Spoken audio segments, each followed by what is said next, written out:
자, 출애굽기 이제 13장부터 시작할 건데요. 12장까지 생각이 날까요? 와, 감사합니다. 자, 그러면 12장에서 이스라엘 백성들이 이제 드디어 애굽에서 탈출하게 된 사건이잖아요. 몇 년 만에 탈출하게 됐습니까? 출애굽기 12장 40절, 41절에 나옵니다. 430년이 끝나는 그 날에 여호와의 군대가 애굽에서 나왔다라고 말씀하고 있어요. 그러면 430년은 언제부터 시작됐다고 말씀드렸어요? 430년 전은 어떤 사건이 있었습니까? 430년 전은 이스라엘 백성들 애굽에 들어간 사건이잖아요. 그러면 그 사건은 성경 어디에 나와 있어요?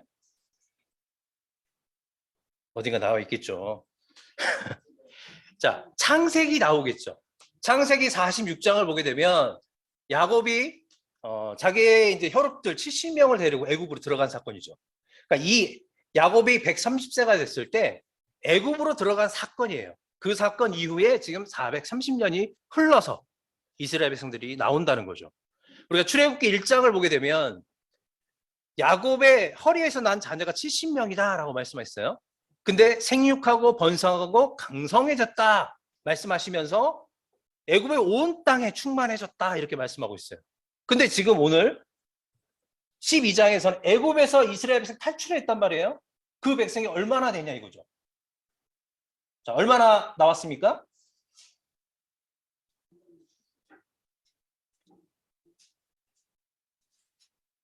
몇 명이 나왔어요? 37절, 12장 37절 한번 보세요. 이스라엘 자손이 라암셋을 떠나 숫곳에 이르러 그렇죠. 남자만 60만 명. 그러니까 성경에서는 430년 전에는 70명이었어요. 근데 이제는 430년이 지난 지금은 남자만 60만. 봐요. 그러면 애굽으로 들어갔던 남자들을 숫자를 한번 생각해 보세요.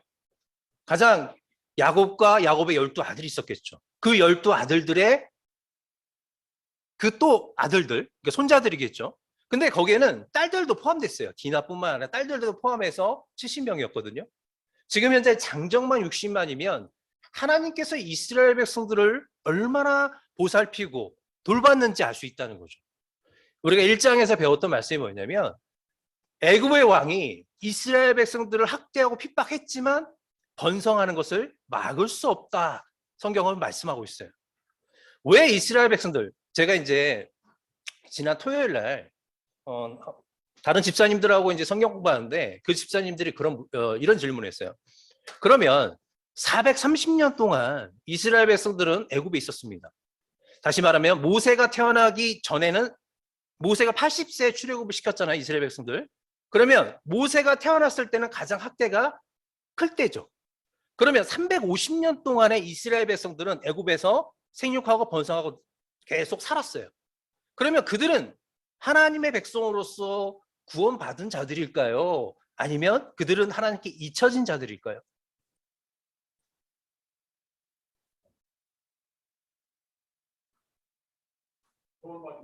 구원받은 백성이죠.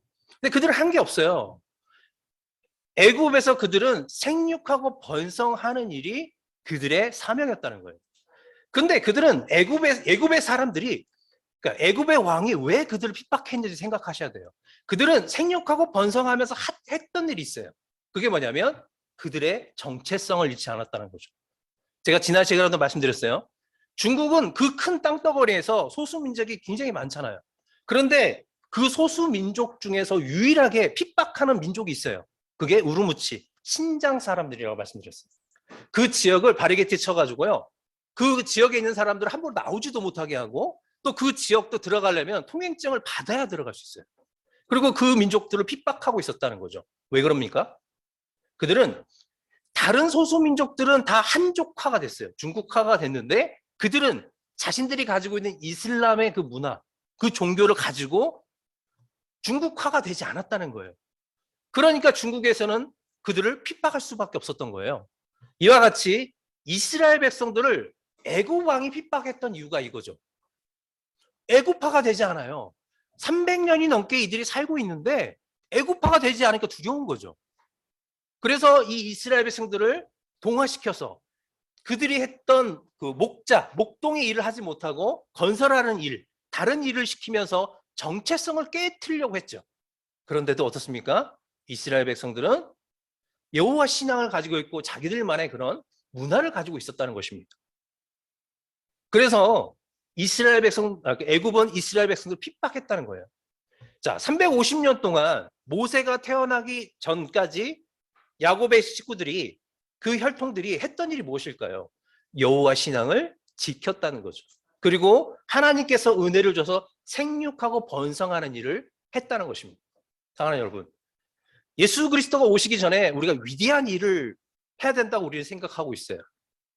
주님께서 원하시는 건요, 우리가 그 자리에서 주님의 뜻을 주님께서 이루실 수 있도록 그 현장에서 믿음을 드리는 것입니다.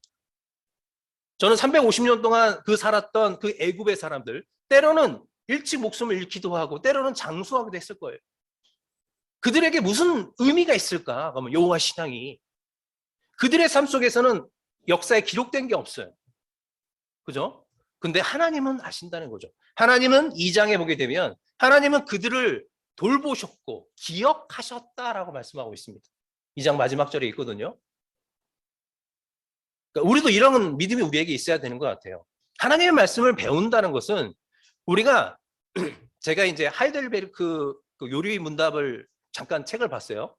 이번 주에도 한번 보는데 첫 번째가 참된 안위, 참된 평안은 어디서 오는가? 그러면서 그리스도 안에서 오는 거다. 그래서 해석을 이렇게 했더라고요. 우리가 참된 평안을 얻기 위해서, 안위를 얻기 위해서는 참된 지식이 있어야 된다. 참된 지식이 없는 자는 확실하지 않기 때문에 평안을 누릴 수 없다는 거예요. 우리가 그리스도 안에서 하나님의 말씀 안에서 참된 지식이 우리 안에 있을 때 우리는 평안과 기쁨을 누릴 수 있다는 것입니다. 우리의 삶의 가치가 있는지 없는지를 이 하나님의 말씀이 우리 안에 확실하게 거하게 되면 우리는 확신을 가지고 살 수 있다는 거죠. 이런 확신을 가지고 살 수 있기를 축복합니다. 제가 또 여러분을 위해서 이렇게 열심히 만들어 봤어요.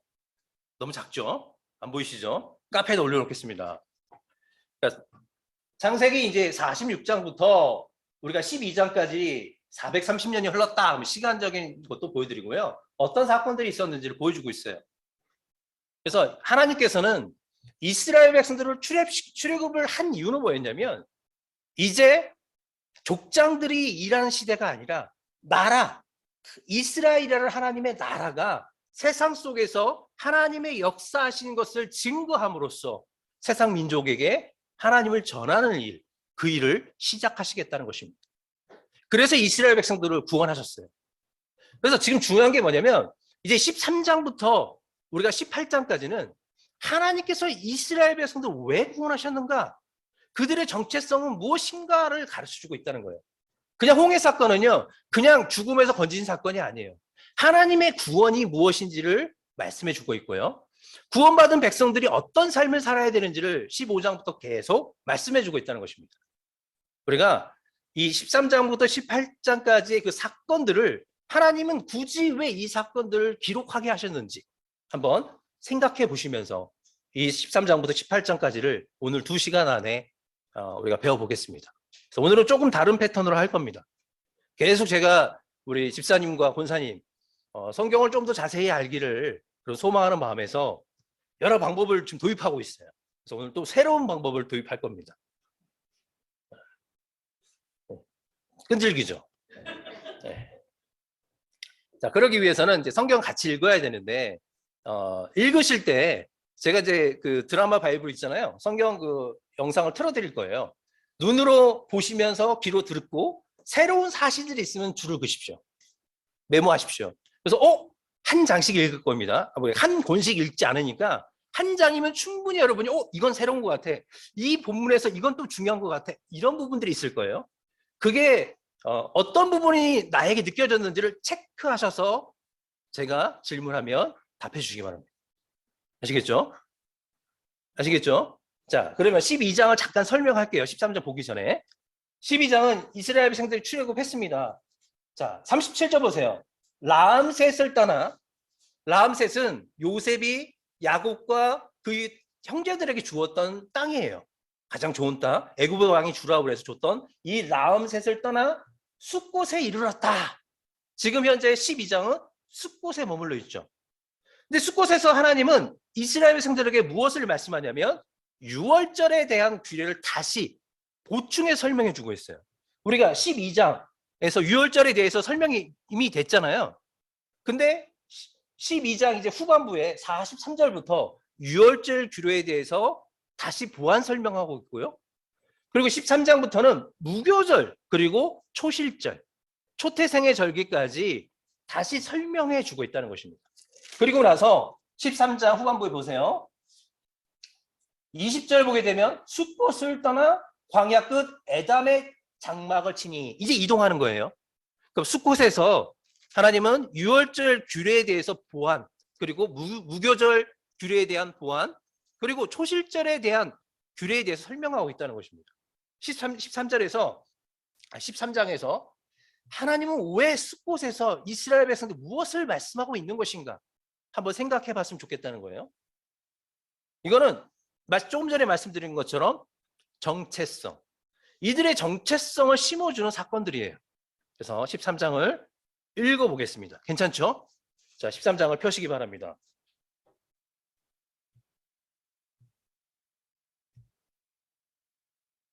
제 13장.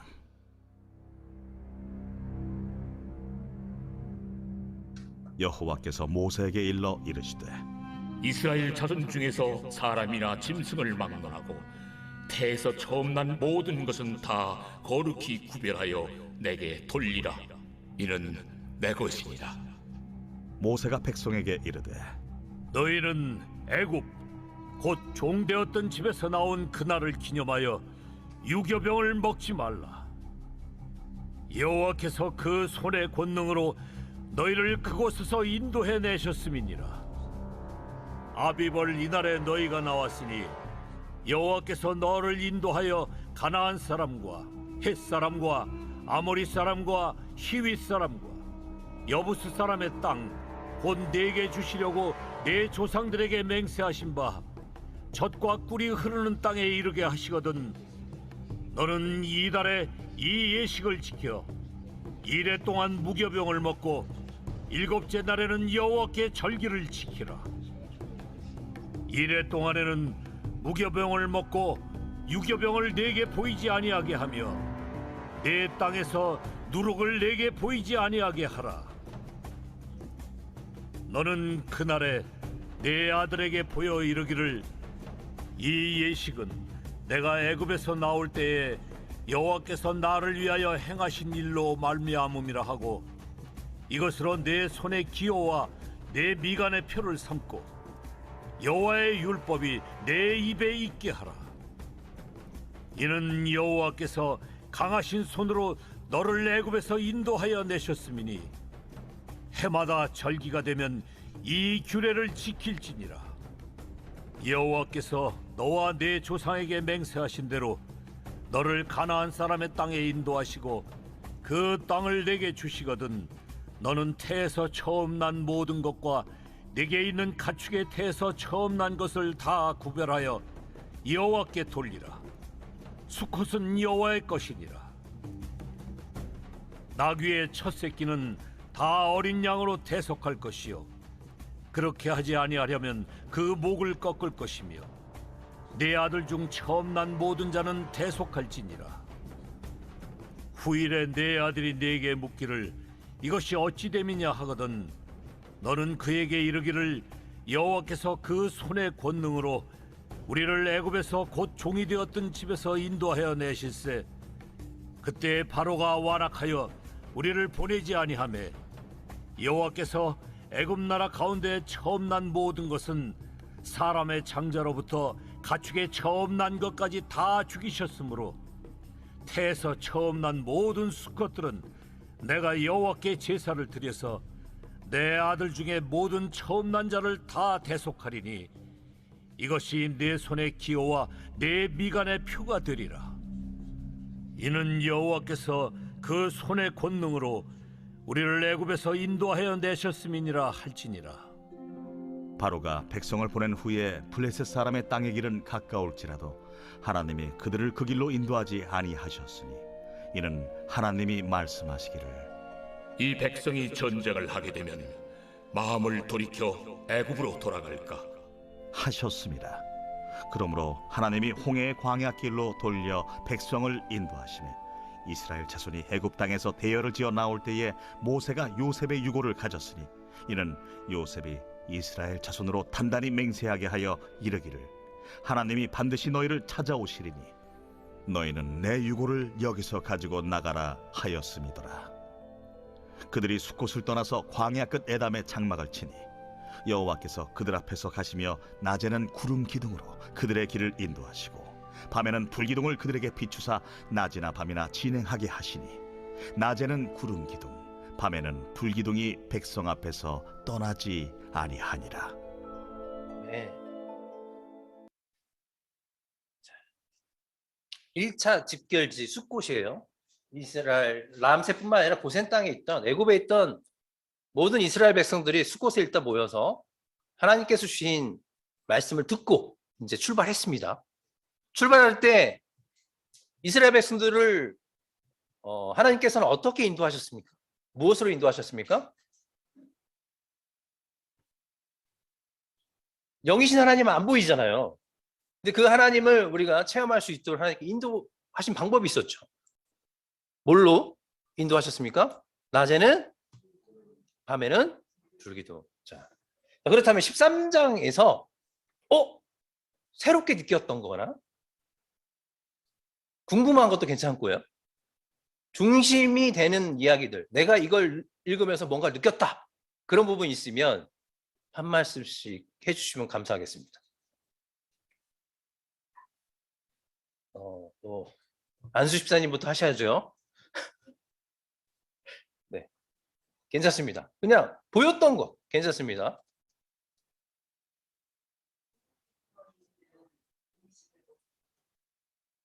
음식을 먹지 말라. 왜 그랬을까요? 그러니까 왜 갑자기 누룩이 있는 음식을 먹지 말라 했을까? 그것도 7일 동안. 그죠? 또 안수 집사님. 네. 이것이 내시는 주와 이 네가 하는 표가 되리라. 그는 여호와께서 그 신의 권능으로 그들을 애굽에서 인도하여 애굽에서 이끌어낸 날이다. 그죠? 이마에다가 뭔가 이렇게 붙이고 다니고 손에 미간에 붙이고 다니면 볼 때마다 그게 무엇이다 생각나게끔 하라는 거잖아요. 신명기 6장에 우리가 쉐마의 말씀에서 똑같이 이 말씀이 있어요. 뒷부분에 들어갈 때도 나올 때도 우리가 하나님 말씀을 주야로 묵상하라고 그러잖아요. 강론을 하라 하시면서 주신 말씀이에요. 또 안수 집사님은 절반만이었어요. 16절하고 똑같은 말씀이 또 있습니다. 8절, 9절 말씀이 방금 읽으신 말씀 똑같은 말씀이 있죠. 16절과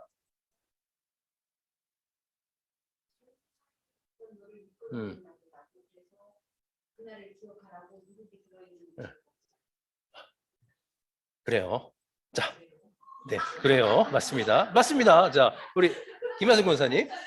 네? 14절.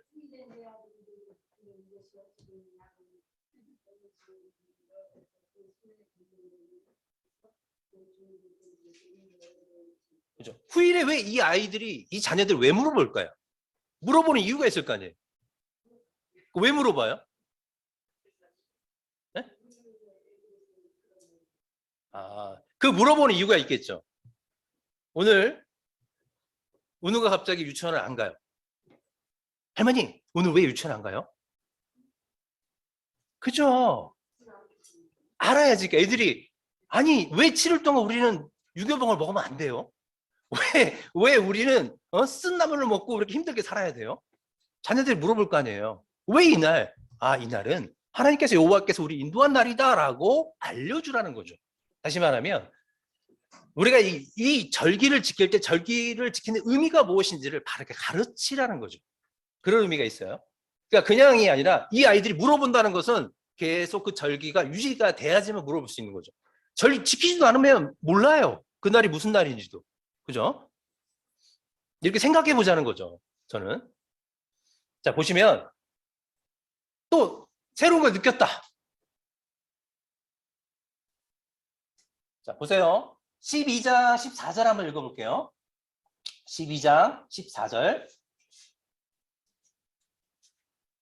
너희는 이 날을 기념하여 여호와의 절기를 삼아 영원한 기료로 대대로 지킬지니라. 6월절 절기를 얘기하는 거예요. 1월 14일은 6월절이야. 이것을 어떻게 해요? 영원한 절기로 지키라는 거죠. 6월절은 영원한 절기인데 그게 뭐냐면 성경에서 영원한 절기라고 얘기하는 이유는 뭐냐면 그리스도께서 완성할 절기예요. 그래서 그 절기는 영원해요. 그러니까 다른 절기들은 몰라도 영원한 절기들이 있어요. 6월절이 영원한 절기거든요. 14일이에요. 근데 14일부터 21일까지 14일부터 21일까지 무교절이에요. 또 무교절의 첫날이 6월절이고 나머지 7일이 무교절이에요. 그래서 이 첫날을 기념하면서 6월절 기념을 지켜야 되는 게 뭐냐면 무교절이에요. 이스라엘 백성들은 이 6월절날 무엇을 경험했습니까? 하나님의 구원을, 죽음의 사자가 넘어가서 생명을 건지는, 생명을 구원받는 은혜를 경험했잖아요. 구원받은 자들은 어떻게 구원받는 것인가? 그러니까 그 백성의 정체성을 알려주는 거예요. 하나님의 백성은 어린 양을 통해서 구원받는데 그 구원받는 과정이 어떻게 되냐면 예수 그리스도를 통해서 구원을 받잖아요. 그 존재들은 죄가 제거돼서 온전한 상태로 하나님을 만나는 존재라는 것을 인식시키고 있는 거죠. 그래서 누룩은 성경에서 죄성을 나타내요. 번성이 되잖아요. 계속 불어나잖아요. 그 누룩을 제거하라는 것은 그리스도의 고난과 죄사함, 이것을 의미하고 있다는 거죠. 그래서 우리는 기억하라는 게 그리스도를 통해서 우리가 무엇을 얻는 자인지, 우리가 무엇을 이루는 자인지를 알려주고 있는 게 이 무교절의 절기라는 거죠. 6월절과 무교절은 예수 그리스도를 통해서 그 죄가 제거되는, 그래서 하나님의 구원을 이루는, 그 백성이 구원을 받는 날이다 라는 것을 알려주고 있는 거예요. 그래서 이 사건은요, 나중에 예수님께서 십자가에서 단 하루 만에 이루신 사건입니다. 그것을 기념하라는 거예요. 이 사건이 일성이었다면 애굽에서 한 번으로 끝났어요. 근데 하나님은 계속 지키래요. 영원한 규례로. 그것은 뭐냐면 하나님은 그 하나님의 백성들을 어떻게 구원하고 그들을 어떤 존재로 만들어 갈 건지를 말씀해 주고 있다는 것입니다. 똑같이, 그리고 이 무교절 안에 우리가 초실절이라는 게 있어요. 근데 이게 가나안 땅에 들어가서 이스라엘 백성들이 농사를 지으면서 초실절의 의미가 바뀌었어요. 근데 원래는 이 초실절이 이 무교절 안에 들어있는 안식일 다음 날 하나님께 첫 번째, 자기에게 나왔던 첫 번째 뭐라 할까요? 장자, 그리고 동물의 모든 초태생의 그런 절기를 하나님께 드리는 날이에요. 그죠? 그게 이제 보면 우리 13장 11절부터 또 설명하고 있는 거거든요. 자, 13장 1절에도 설명해요. 1절, 2절도 초태생, 처음 난 모든 것을 다 거룩하게 구별하여 내게 돌리라. 이것은 내 것이다. 그러니까 구원받은 자들이 하나님의 속이 되었다는 것을 인정하는 자들이 드리는 게 초실절이었어요. 하나님의 백성이. 그래서 6월절과 무교절의 절기를 지키는 자들, 내가 하나님 백성이구나 라고 인식되는 자들이 뭘 드립니까? 초실절. 자, 이 절기를 지키라고 말씀하셨어요. 근데 놀랍게 이 절기는 뭐냐면 예수 그리스도께서 3일 만에 부활하신, 안식일 다음 날 부활하신 사건 첫 번째 열매를 상징하고 있다는 거죠. 그래서 하나님의 백성은 그리스도를 통해서, 예수 그리스도를 통해서 구원받는 자이며 죄사함을 받고 또 하나님의 소속이 된다는 것을 이 절기를 통해서 말씀해 주고 있다는 것입니다. 그래서 요한복음은요, 이 절기에 맞춰서 예수님의 표적과 예수님의 자기 선언이 다 되고 있다는 거예요. 설명되고 있다는 것을 말씀드렸어요. 자, 아시겠죠? 그래서 이 초태생의 절기. 그래서 9절은 무교절을 어떻게 지켜야 되는지를 말씀하고 있어요. 내 손에 기호와 미간의 표를 삼고 여호와의 율법이 내 입에서 계속 있게 하면서 계속 지키라는 거죠. 그 다음에 13절부터 쭉 11절 이하로 쭉 나오는 말씀 중에서 16절은 초실절, 초태생의 절기에 대해서도 이와 같이 지키라는 거죠. 유월절, 무교절, 초실절에, 그러니까 초태생의 절기까지 이 세 가지를 반드시 영원한 기례로 삼고 지키라고 말씀하고 있다는 것입니다. 왜? 그리스도를 통해서 완성될 것이고 하나님의 백성이 누려야 될 것이기 때문에 절대 잊어서 안 된다는 거죠. 벌써 출애굽기는 그냥 하나님의 구원사를 다 설명하고 있어요. 우리가 어떤 존재인지, 우리가 이루어야 될 것이 무엇인지를 계속 보여주고 있다는 것입니다. 그렇다면 저는 이런 말씀을 보면서 궁금한 게 있어요. 9절과 16절에는 같은 말씀이죠, 거의. 근데 9절에는 여호와의 율법이 내 입에 있게 하라. 봐요. 여호와의 율법이 내 입에 있게 하라 벌써 말씀하고 있어요. 우리 생각은 율법은 언제 받았습니까? 율법은 언제 받았어요? 시내산에서 받았다고 생각해요. 근데 시내산은 문서화를 해서 사인한 것 뿐이에요. 이미 그 율법을 구체적으로 설명해서 문서화에서 사인한 게 시내산의 사건이고요. 이미 이들은 율법을 가지고 있었어요. 8일 만에 할례하라.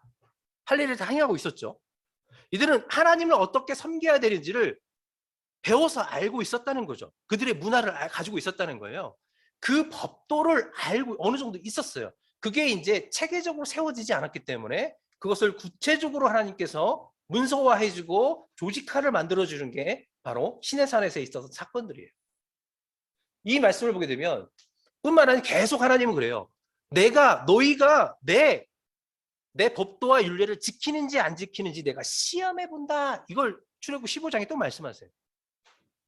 하나님은 계속 너희들이 내 말에 순종하는지 안 하는지, 내 따르는지 안 따르는지를 내가 확인하겠다라고 말씀하고 있다는 것입니다. 우리는 하나님께서 우리에게 주시는 그 말씀이 무엇인지, 우리가 붙들어야 되는 게 무엇인지를 알아야 된다는 거예요. 유월절을 왜 지켜야 됐는지 이스라엘 백성들이, 그들이 왜 무교절을 지켜야 되는지 그런 의미를 알고 지키라는 거죠. 그래야지만 우리가 온전한 믿음 안에서 흔들리지 않고 하나님의 자녀로서 이 땅에서 살아갈 수 있기 때문입니다. 저는 그래서 하나님의 구원, 애굽에서의 그 10번째 재앙, 이 구원의 사건이 무엇이냐 이거죠. 왜 기억해야 되냐 이거죠. 애굽에서 하나님께서 보여준 사건은 장자만 쳤어요. 그죠? 사람이든 동물이든 장자만 쳤어요. 장자는 대표성이라고 말씀드렸어요. 그 가문의 대표이고 그죠? 그 집안의 대표예요. 그래서 애굽의 장자를 쳤다는 것은 애굽 모두를 쳤다는 거예요.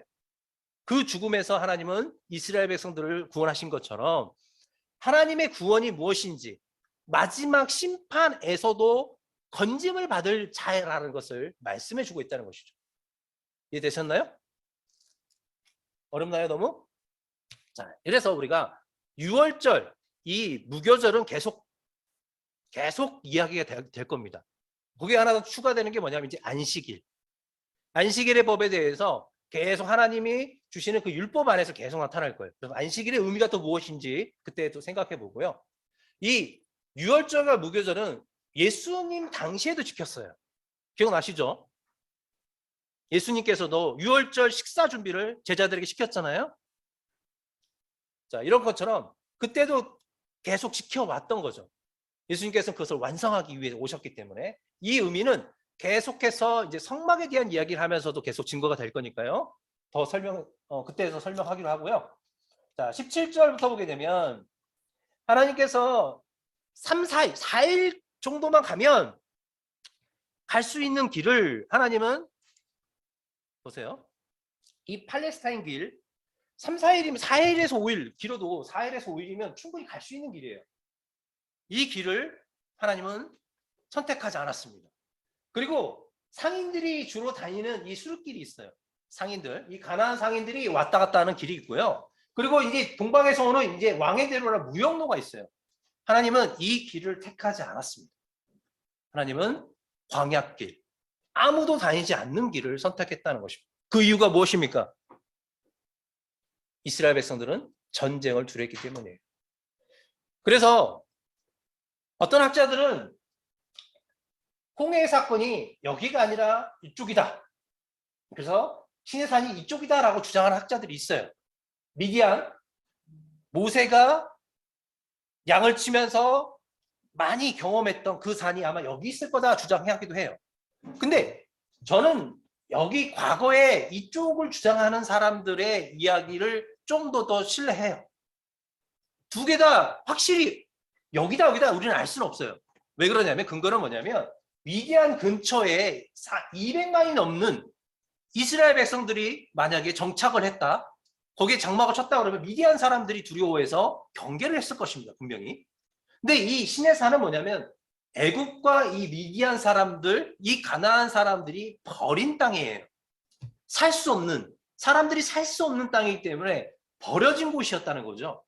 그 버려진 곳으로 하나님께서 이스라엘 백성들을 인도하셨을 것이다. 저는 이 본문을 보면서 그렇게 이해하고 주장하고 있습니다. 그래서 여러분은 어느 쪽을 생각하면 상관이 없습니다.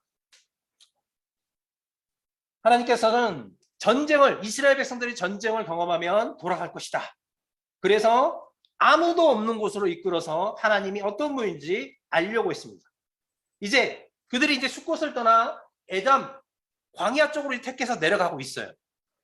근데 그냥 하나님께서 인도하시는 것이 아니라 구름 기둥과 불 기둥을 인도하고 계시다는 거죠.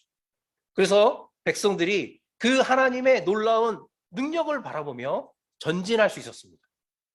근데 14장을 보시면 갑자기 홍해로 하나님이 이스라엘 백성을 이끌어 가시기도 하고요. 거기에서 애굽 사람들을 죽이시잖아요. 자, 하나님은 왜 굳이 이스라엘 백성들을 광야로 이끌어가면 되는데 이 홍해 사건을 경험하게 하셨을까요? 14장을 읽으면서 생각해 보겠습니다. 자, 중요한 단어들 다시 한번 찾아보시기 바랍니다. 제가 빨리빨리 하고 있어요.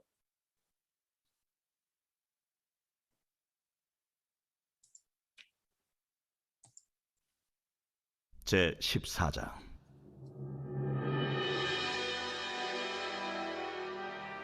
여호와께서 모세에게 말씀하여 이르시되 이스라엘 자손에게 명령하여 돌이켜 바다와 믹돌 사이에 비아히롯 앞 곧 바알스몬 맞은편 바닷가에 장막을 치게 하라.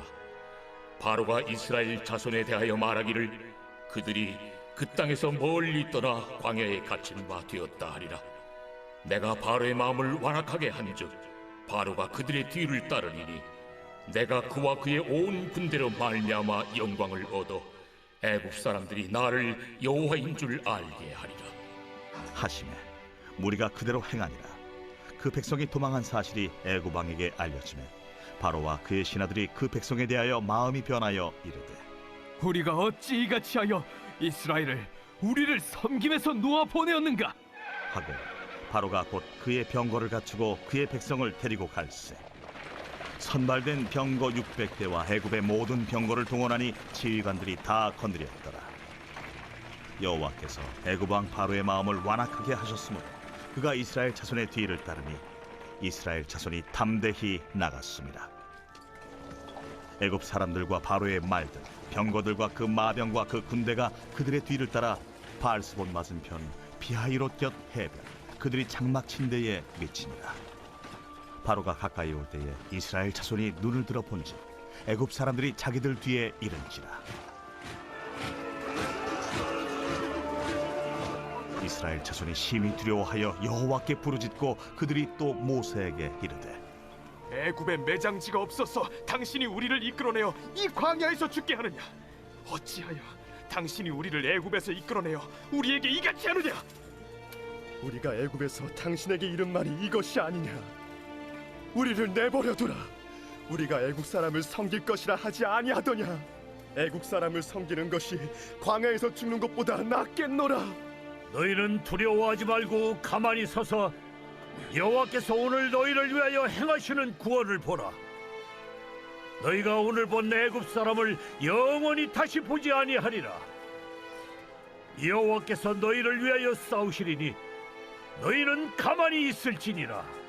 여호와께서 모세에게 이르시되 너는 어찌하여 내게 부르짖느냐? 이스라엘 자손에게 명령하여 앞으로 나아가게 하고 지팡이를 들고 손을 바다 위로 내밀어 그것이 갈라지게 하라. 이스라엘 자손이 바다 가운데서 마른 땅으로 행하리라. 내가 애굽 사람들의 마음을 완악하게 할 것인즉 그들이 그 뒤를 따라 들어갈 것이라. 내가 바로와 그의 모든 군대와 그의 병거와 마병으로 말미암아 영광을 얻으리니 내가 바로와 그의 병거와 마병으로 말미암아 영광을 얻을 때야 애굽 사람들이 나를 여호와인 줄 아니라. 하시더니 이스라엘 진 앞에 가던 하나님의 사자가 그들의 뒤로 옮겨가매 구름 기둥도 앞에서 그 뒤로 옮겨 애굽 진과 이스라엘 진 사이에 이르러 서니 저쪽에는 구름과 흑암이 있고 이쪽에는 밤이 밝음으로 밤새도록 저쪽이 이쪽에 가까이 못하였더라. 모세가 바다 위로 손을 내밀매 여호와께서 큰 동풍이 밤새도록 바닷물을 물러가게 하시니 물이 갈라져 바다가 마른 땅이 된지라. 이스라엘 자손이 바다 가운데를 육지로 걸어가고 물은 그들의 좌우에 벽이 되니 애굽 사람들과 바로의 말들 병거들과 그 마병들이 다 그들의 뒤를 추격하여 바다 가운데로 들어온지라. 새벽에 여호와께서 불과 구름 기둥 가운데서 애굽 군대를 보시고 애굽 군대를 어지럽게 하시며 그들의 병거 바퀴를 벗겨서 달리기가 어렵게 하시니 애굽 사람들이 이르되 이스라엘 앞에서 우리가 도망하자. 여호와가 그들을 위하여 싸워 애굽 사람들을 치는도다. 여호와께서 모세에게 이르시되 네 손을 바다 위로 내밀어 물이 애굽 사람들과 그들의 병거들과 마병들 위에 다시 흐르게 하라. 모세가 곧 손을 바다 위로 내밀매 새벽이 되어 바다의 힘이 회복되니라. 애굽 사람들이 물을 거슬러 도망하나 여호와께서 애굽 사람들을 바다 가운데 엎으시니 물이 다시 흘러 병거들과 기병들을 덮되 그들의 뒤를 따라 바다에 들어간 바로의 군대를 다 덮으니 하나도 남지 아니하였더라. 그러나 이스라엘 자손은 바다 가운데를 육지로 행하였고 물이 좌우에 벽이 되었더라. 그날에 여호와께서 이같이 이스라엘을 애굽 사람의 손에서 구원하시며 이스라엘이 바닷가에서 애굽 사람들이 죽어 있는 것을 보았더라. 이스라엘이 여호와께서 애굽 사람들에게 행하신 그 큰 능력을 보았으므로 백성이 여호와를 경외하며 여호와와 그의 종 모세를 믿었더라. 네.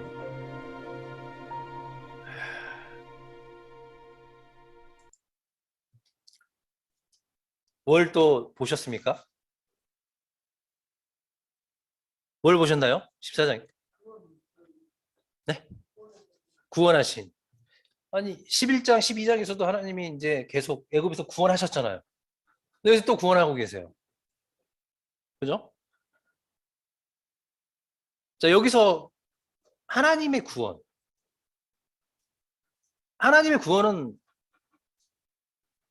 어떤 구원입니까?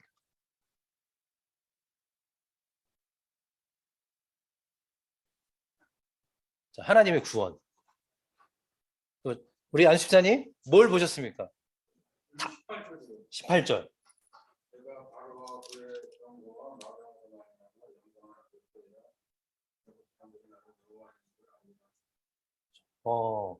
그리고 이제 4절도 똑같이 나오죠. 나를 여호와인 줄 알게 하리라. 애굽 사람들이 하나님이 말씀하셨고, 그죠? 18절도 영광을 얻을 때 애굽 사람들이 나를 여호와인 줄 알리라 말씀하셨어요. 그리고 이제 25절 보게 되면 우리가 도망하자. 여호와가 그들을 위하여 싸워 애굽 사람을 치는도다. 애굽 사람들 얘기하죠. 자, 지금 보면 여호와인 줄 알게 하겠다 말씀하셨는데 이미 우린 7장부터 11장, 12장까지 보게 되면 애굽의 10가지 재앙을 통해서 애굽 사람들이 여호와가 누구인지 알게 됐어요. 거기에서도 분명히 애굽의 재앙을 내릴 때마다 하나님 말씀하셨죠. 이 사건을 통해서 그들이 내가 여호와인지 알게 될 거다 말씀하셨어요. 거기서 아는 여호와는 무엇이고 또 여기에서 알게 되는 여호와는 무엇이겠습니까? 다를까요? 같을까요? 같은데 네.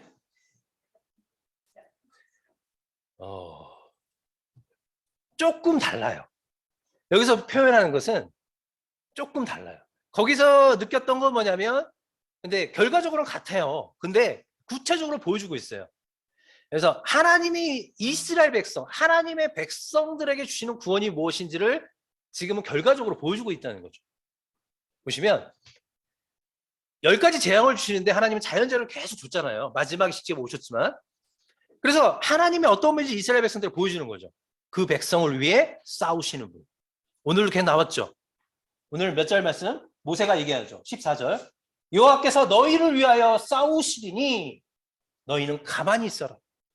그러니까 하나님의 전쟁에서 우리는 가만히 있는 존재예요. 하나님께서 싸우시고 하나님께서 승리하시는 일이거든요. 그래서 오늘 좀 전에 25절 보세요. 우리가 도망하자 여호와가 그들을 위하여 싸워 애굽 사람을 치는도다.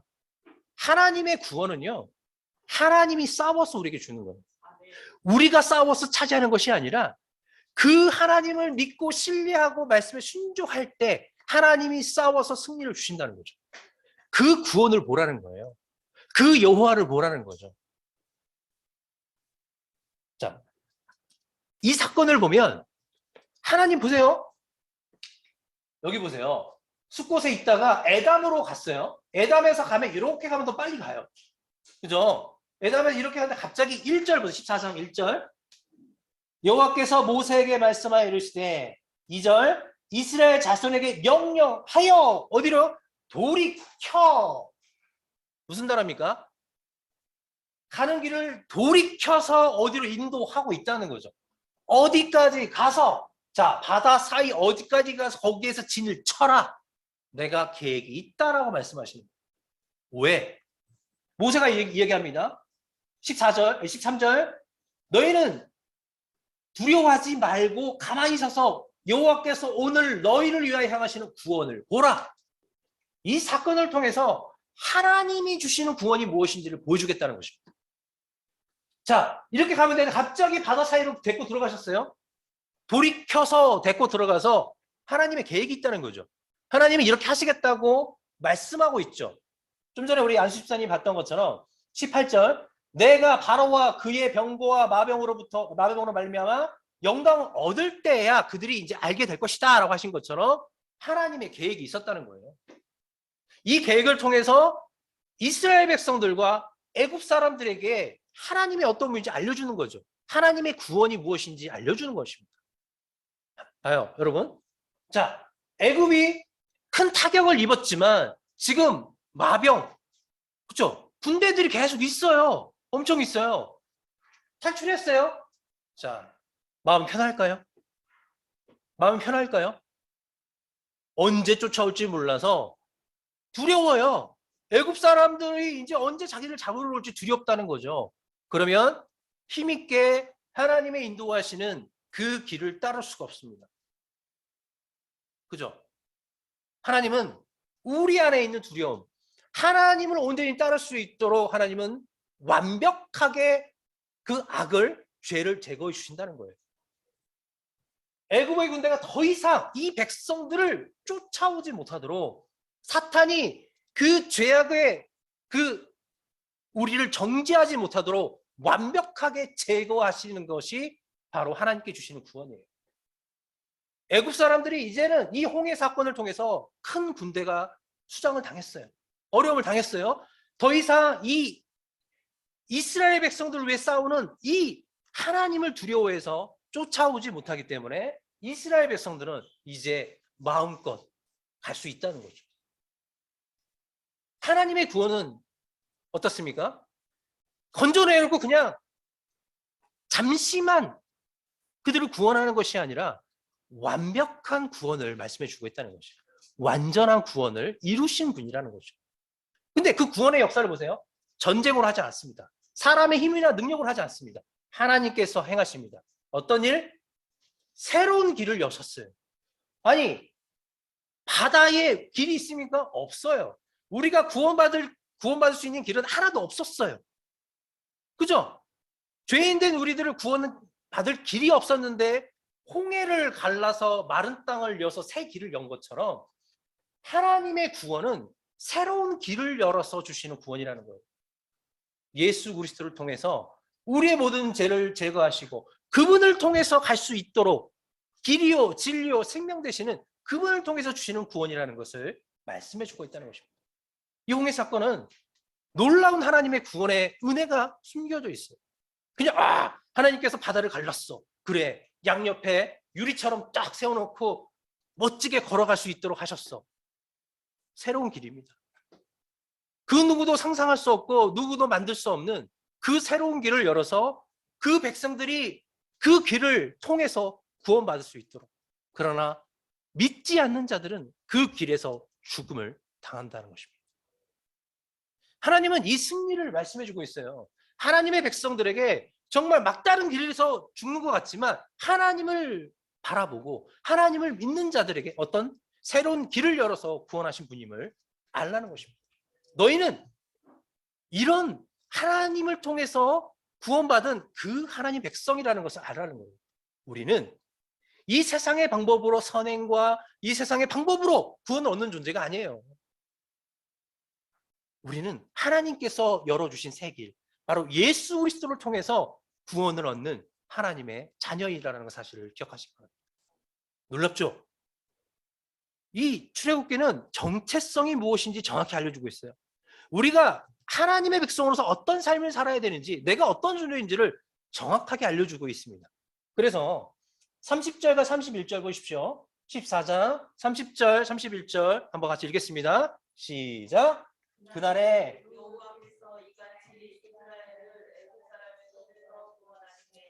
이스라엘이 바닷가에서 애굽 사람들이 죽어 있는 것을 보았더라. 이스라엘이 여호와께서 백성이 여호와를 경외하며 여호와와 그의 종 모세를 믿었더라. 자, 무엇입니까? 이 사건을 통해서 애굽 사람들이 하나님이 어떤 분인지 알게 됐어요. 이제 하나님은 이스라엘 백성을 통해서 하시고자 하는 일을 이루시고 있죠. 나라를 만들어서 모든 민족에게 여호와를 알게 함으로써 회개하게 하고 돌아오게 하는 역사를 시작하셨다는 것입니다. 그죠? 그리고 뿐만 아니라 이 사건을 통해서 이스라엘 백성들에게 더 하나님을 믿을 수 있도록 하나님 은혜를 베풀으셨다는 것입니다. 여러분, 예수 그리스도의 십자가의 사건을 통해서 여러분은 이런 은혜가, 이런 믿음이 우리 가운데 있습니까? 이스라엘 백성들처럼 우리는 늘 불평해요. 원망하고 또 믿어지지 않죠. 근데 놀라운 것은 이 매번 이런 10가지 재앙, 홍해 사건, 만나 메추라기를 먹고 반석에서 물을 먹은, 그리고 하나님의 은혜 가운데 살았던 그들은 늘 불평만 늘 쏟아냈고 심지어는 금송아지를 만들어서 우상을 숭배했죠.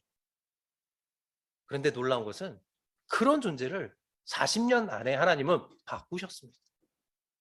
40년 안에 그들을 하나님을 온전히 따를 수 있는 존재로 바꾸셔서 가나안 땅으로 데리고 들어가셨다는 것입니다. 이게 하나님의 구원이에요. 우리는 연약해서 늘 쓰러질 수밖에 없어요. 그러나 하나님의 말씀이 우리 가운데 거할 때, 우리가 불평하고 원망하지만 하나님을 경험하고 따라갈 때 하나님이 역사하신다는 거예요. 어떻게? 홍해를 갈라서 하나님을 신뢰할 수 있도록 했던 것처럼. 이들의 홍해가 갈라지기 전에 반응은 어떻습니까? 애굽 사람들이 쫓아온 걸 두려워했어요. 모세를 원망하고 하나님을 원망했어요. 차라리 애굽에서 죽는 게 낫다라고 불평 원망했습니다. 그 원망이 어떻게 바뀌었습니까? 찬송으로 바뀌었다는 것입니다. 우리의 삶이 불평과 원망보다도 이런 찬양이 더 넘쳐날 수 있기를 축복합니다. 그래서 15장은 모세와 미리암과, 그러니까 이스라엘 백성들이 하나님을 찬양하는 시입니다. 그리고 마라의 쓴물 사건이 나타납니다. 이 또한도 하나님의 백성의 정체성을 알려주는 사건이에요. 자, 이 15장까지만 우리가 보고 쉬었다가 16장부터 18장까지 보겠습니다. 자, 그러면 14장 조금 더 궁금한 부분이 있으면 말씀해 주시기 바랍니다. 뭐가 궁금할까? 한번 생각해 보시기 바랍니다.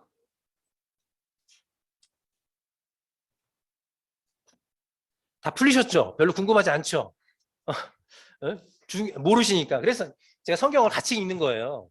읽어오시라고 믿으면 제가 믿음이 약해서 그런지 몰라도 읽어오시라고 하면 읽어왔을 것 같은데도 또 이해가 안 될 것 같고, 그죠?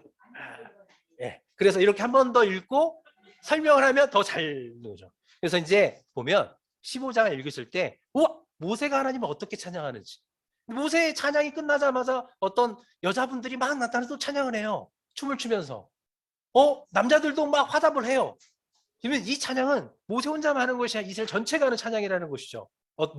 어떤 내용을 찬양하고 있는지를 한번 찾아보시고, 그리고 이제 3일길, 홍해를 건너서 찬양은 끝나고 3일을 지나고 나서 어떤 모습으로 또 변하는지, 우리의 찬양이 무엇으로 바뀌는지, 25장에 놀라운 우리들의 속성이 들어있습니다. 그렇죠? 15장을 한번 보시고 다시 한번 말씀 나누겠습니다. 제 15장.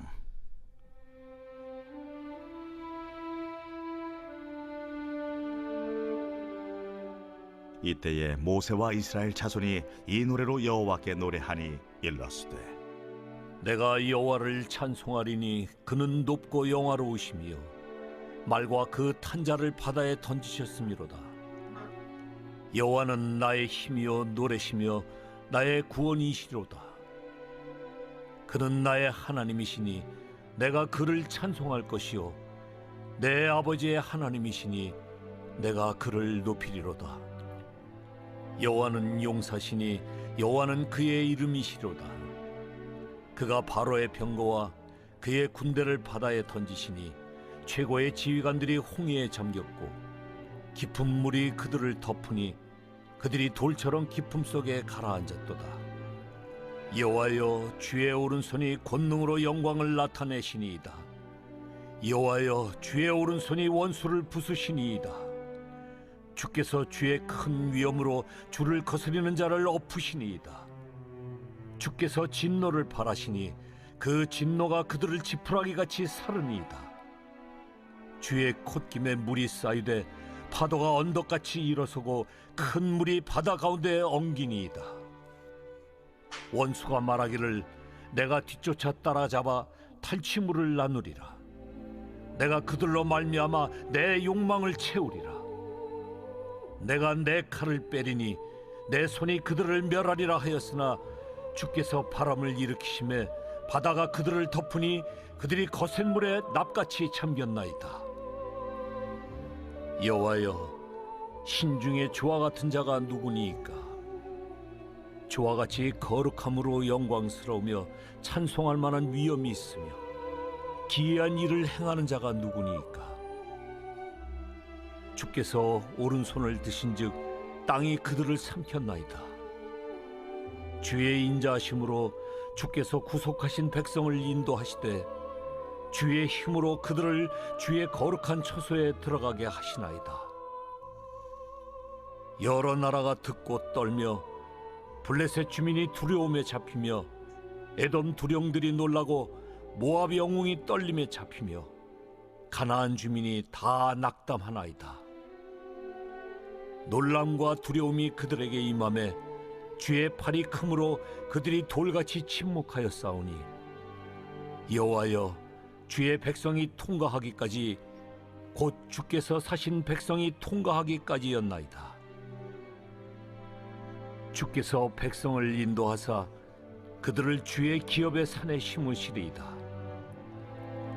여호와여, 이는 주의 처소를 삼으시려고 예비하신 것이라. 주여, 이것이 주의 손으로 세우신 성소로소이다. 여호와께서 영원 무궁하도록 다스리시도다. 바로의 말과 병거와 마병이 함께 바다에 들어가매 여호와께서 바닷물을 그들 위에 되돌려 흐르게 하셨으나 이스라엘 자손은 바다 가운데서 마른 땅으로 지나간지라. 아론의 누이 선지자 미리암이 손에 소고를 잡으매 모든 여인도 그를 따라 나오며 소고를 잡고 춤추니 미리암이 그들에게 화답하여 이르되, 너희는 여호와를 찬송하라. 그는 높고 영화로우시며 말과 그 탄자를 바다에 던지셨음이로다. 모세가 홍해에서 이스라엘을 인도하매 그들이 나와서 수르 광야로 들어가서 거기서 사흘 길을 걸었으나 물을 얻지 못하고 마라에 이르렀더니 그곳 물이 써서 마시지 못하겠으므로 그 이름을 마라라 하였더라. 백성이 모세에게 원망하여 이르되 우리가 무엇을 마실까? 모세가 여호와께 부르짖었더니 여호와께서 그에게 한 나무를 가리키시니 그가 물에 던지니 물이 달게 되었더라. 거기서 여호와께서 그들을 위하여 법도와 율례를 정하시고 그들을 시험하실세. 너희가 너희 하나님 나 여호와의 말을 들어 순종하고 내가 보기에 의를 행하며 내 계명에 귀를 기울이며 내 모든 규례를 지키면 내가 애굽 사람에게 내린 모든 질병 중 하나도 너희에게 내리지 아니하리니 나는 너희를 치료하는 여호와임이라. 그들이 엘림에 이르니 거기에 물샘 12과 종려나무 70그루가 있는지라. 거기서 그들이 그 물 곁에 장막을 치니라. 아멘. 제가 이제 들으면서 또 읽으시니까 또 다르죠. 뭐가 보이지 않습니까? 15장은 무엇을 볼 수 있었습니까? 먼저 찬송 부분만 먼저 생각해 보시죠. 안수자님, 뒷부분 말씀 보셨나요? 어느 부분을 보셨나요? 저는 17절 말씀입니다. 네. 그래서 그 사람과 그들을 주의 기업에 산에 심으시고 여호와여 이는 주의 서식을 삼으시고 우리에게 한 것이라. 주여 이것이 주의 손으로 세우신 성도들. 네. 이 말씀이 왜 와닿았을까요?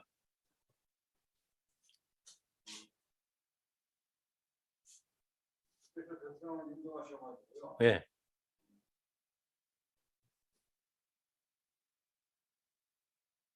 하나님의 기업에 산으로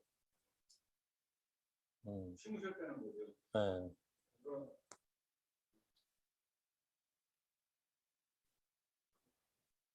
여호와 하나님께서 이스라엘 백성을 그 모든 세상에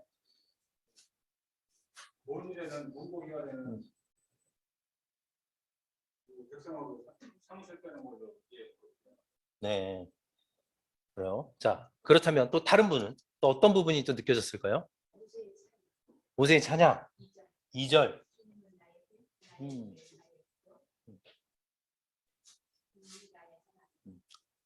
자, 어떤 근거로 이제 모세는 이렇게 찬양했을까요? 나의 힘이시오, 노래시며 나의 구원이시도다.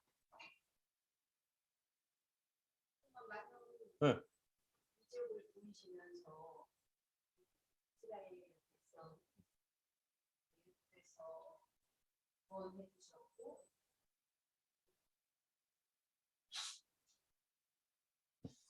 자, 그래요. 또 김한수 권사님.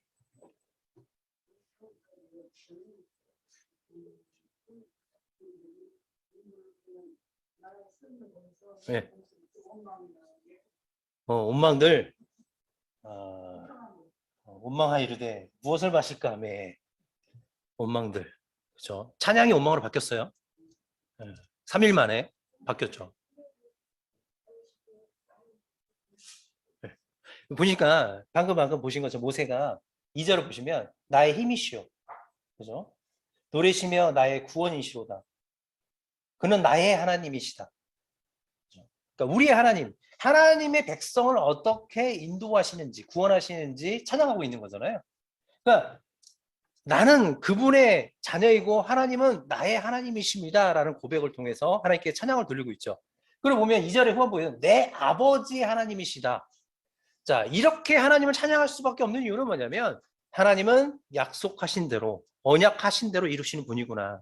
아브라함과 이삭과 야곱에게 그 자손들과 언약을 맺어 그들이 하나님이 되어준다 하셨던 그 약속을 이루신 나의 하나님이시구나. 내 아버지의 하나님이심을, 변하지 않는 하나님이심을 고백합니다. 그 하나님은 용사이시고 약한 분이 아니시고 모든 세상을 주관하시는 여호와, 스스로 존재하신 분임을 찬양하는 거잖아요. 자, 이 하나님을 경험했더니 하나님을 경험하고 나서 어떤 결과가 있었냐면 방금 안수집사님이 읽었던 부분이죠. 17절이죠. 자, 하나님을 경험하고 하나님을 찬양했어요. 그래서 그걸 끝난 게 아니라 소망이 생겼다는 거예요. 아직 하나님께서 우리를 통해 이루지 않은 일, 과거에 아브라함과 이삭과 야곱에게 약속했던 그 약속까지도 반드시 이룰 수 있는 분이라는 것을 이제 확신하며 소망하며 찬양하고 있다는 거예요.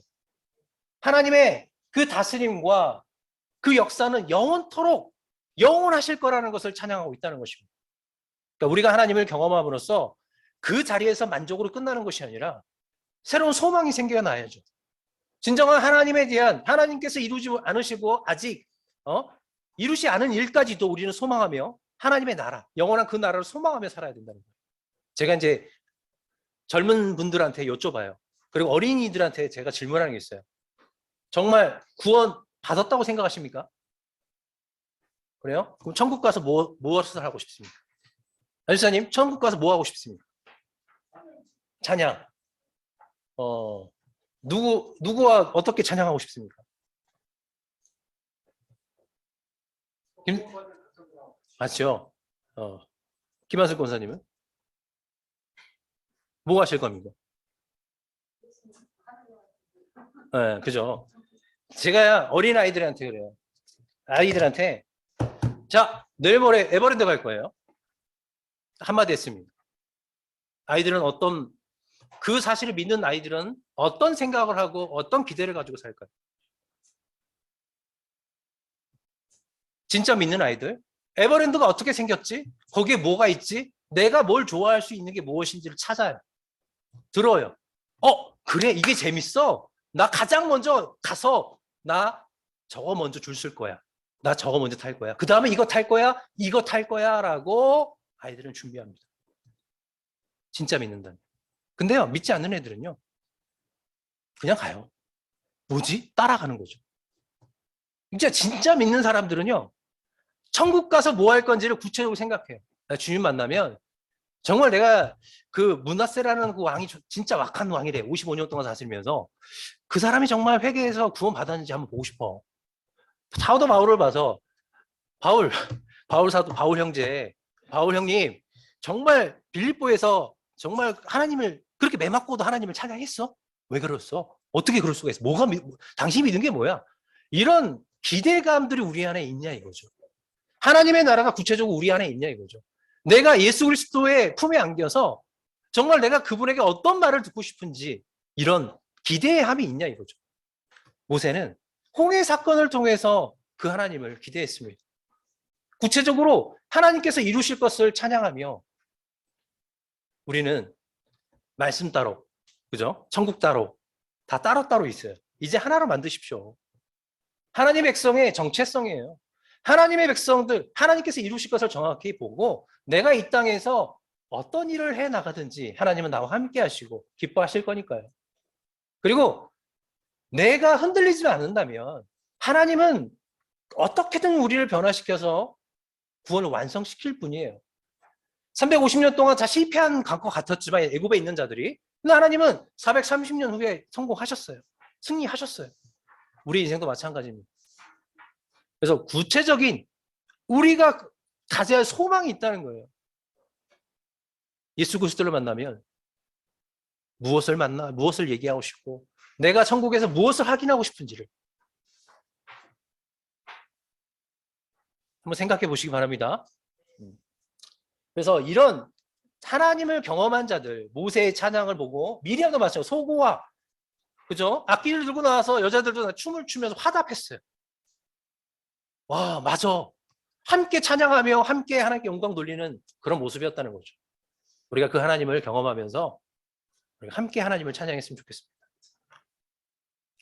제가 주일날도 말씀드렸나 모르겠어요. 언제? 간증에 대해서 누가 계속 얘기했었거든요. 그러니까 간증이 정말 하나님을 찬양하는 건가? 이런 얘기도 해봤어요. 우리의 간증이 나의 자랑이 아니었으면 좋겠어요. 내가 하나님께 기도했더니 하나님이 나에게 빌딩을 줬어. 내가 하나님께 기도했더니 나 차를 줬어. 이건 내 자랑이라고 생각해요. 바울처럼 내가 하나님께 기도했더니 하나님이 나를 매맞는 곳에 주셨어. 근데 내가 믿음 잃지 않았다. 근데 이런 핍박 속에서 나는 49대 매를 몇 번을 맞는지 모르고 정말 내가 하나님이 열심히 일하는데 풍랑을 줘서 내가 죽을 뻔한지 몇 번인지 몰라. 근데 나는 그때도 하나님을 의지했고 그때도 하나님이 나와 함께 하셨어. 바울은요, 자랑한 게 뭐였냐면, 간증이 뭐였냐면, 나 죽을 뻔했어. 근데 하나님이 나를 건져주셨어. 근데 나는 그 하나님이 너무 감사하고 좋아. 하나님께서 나에게 주신 사명이 나는 너무나도 행복해, 그걸 가지고 사는 게. 이런 간증이 있기를 바란다는 거예요. 그러니까 우리는 달라졌으면 좋겠어요. 이 미리암과 이 이스라엘 백성들의 찬양이 무엇입니까? 하나님을 높이는 거였어요. 그죠? 그러니까 우리의 간증이 이런 살아있는 간증이 되었으면 합니다. 별로 안 좋아하시죠, 저? 사람들을 얘기하시면 저는 맨날 말씀 가지고만 얘기하자 그러고, 그죠? 막 이러니까 별로 안 좋아하세요. 기도하자 할 때도 말씀 가지고 기도하고 막 저는 방언도 안 하거든요. 그럼 능력이 없는 것처럼 보이잖아요. 상관없어요. 저는 저에게 주신 하나님의 은혜가 있기 때문에 저는 공부를 많이 하지 않았어요. 어렸을 때부터 얼마나 싸돌아다니는지 몰라요. 저는 가출도 많이 했고요. 정말 많은 핍박을 당하면서 마음대로 살았어요. 그 하나님이 저를 돌아오게 해서 공부하게 하는데요. 제가 어렸을 때 그렇게 공부했으면 서울대 갔을 거예요. 근데 또 하나님께서 많은 걸 배우지 못했지만 하나님 말씀을 깨닫게 하는데 이상하게 깨닫지 않게 하더라고요. 하나님의 주석의 말씀처럼 많은 학자들이 했던 것처럼 깨닫게 해주셔서 저는 너무 감사해요. 저는 이게 저에게 주신 은사라고 생각하고 저에게 주신 능력이라고 생각합니다.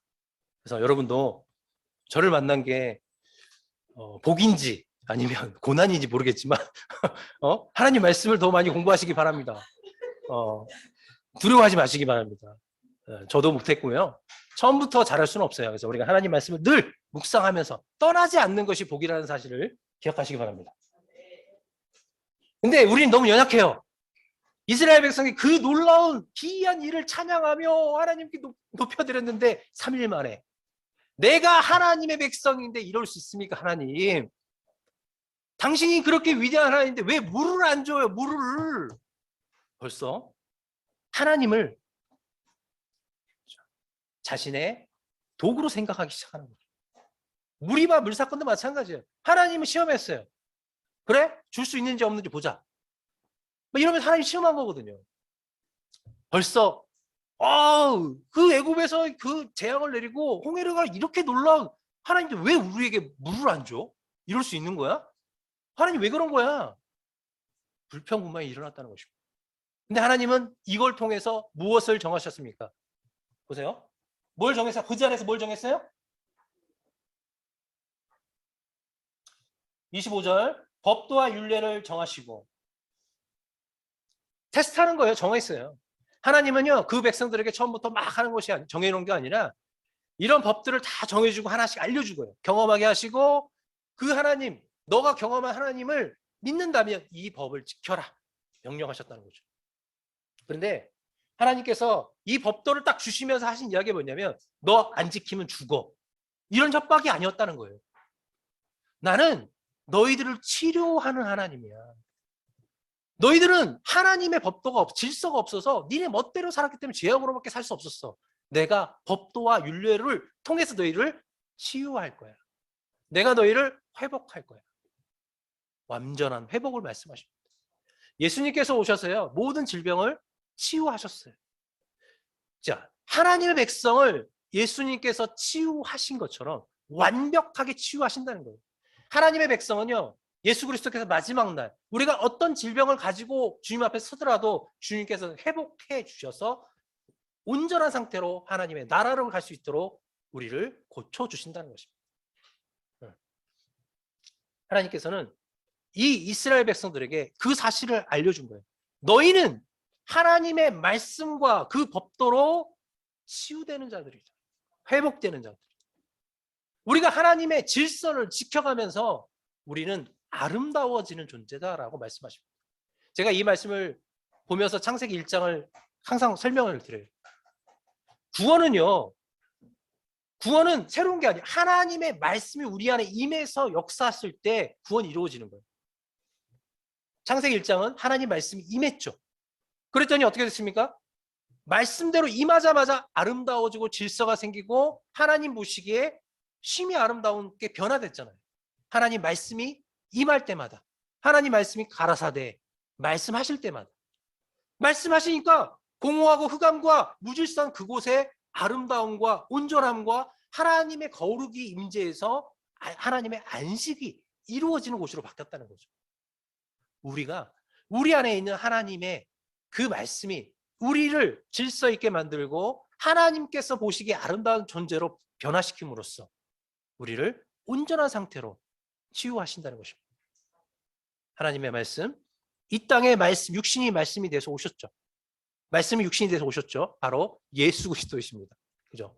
예수님이 우리 안에 거할 때 우리는 온전한 치유와 회복이 있다는 거죠. 그래서 계속 지금 출애굽 15장도 정체성을 이야기해 주고 있는 거예요. 하나님의 백성은 어떻게 치료되냐면, 어떻게 회복되냐면 말씀으로, 하나님의 법도와 율례를 통해서 치유되는 존재들이다라고 말씀하십니다.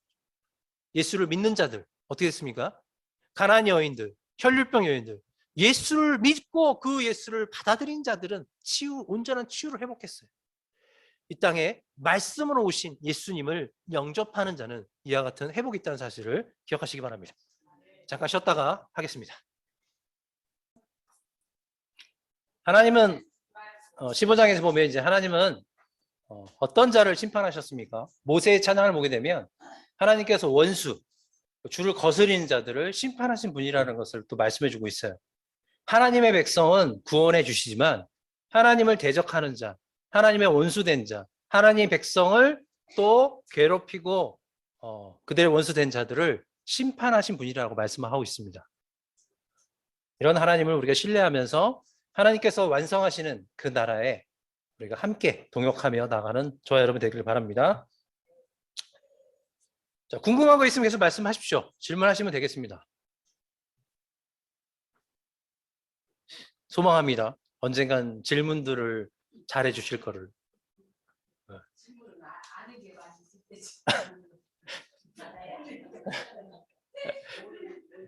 자, 그럼 16장을 또 읽는데 보면 이제 조금 전에 15장에서는 며칠이었어요? 22절 보게 되면 사흘, 그죠? 3일 지나서 물이 없어서 불평원망했는데 이제는 16장 1절을 봤더니 이제 둘째 달 15일이라 나오고 있습니다. 자, 보세요. 첫째 달 1월 15일은 출애굽한 날이죠. 수꽃으로 출발한 날이에요. 근데 지금 16장은 둘째 달 15일이면 한 달 됐죠. 한 달. 한 달 되고 나서 일어난 사건입니다. 이 사건은 어떤 사건이었는지, 이 사건을 통해서 하나님은 무엇을 알려주고 있는지. 자, 이 말씀을 읽기 전에 신명기 8장 3절 말씀 읽고 16장을 보겠습니다. 신명기 8장 3절.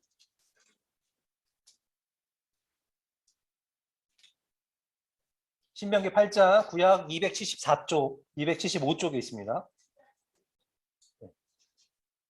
신명기 8장 3절.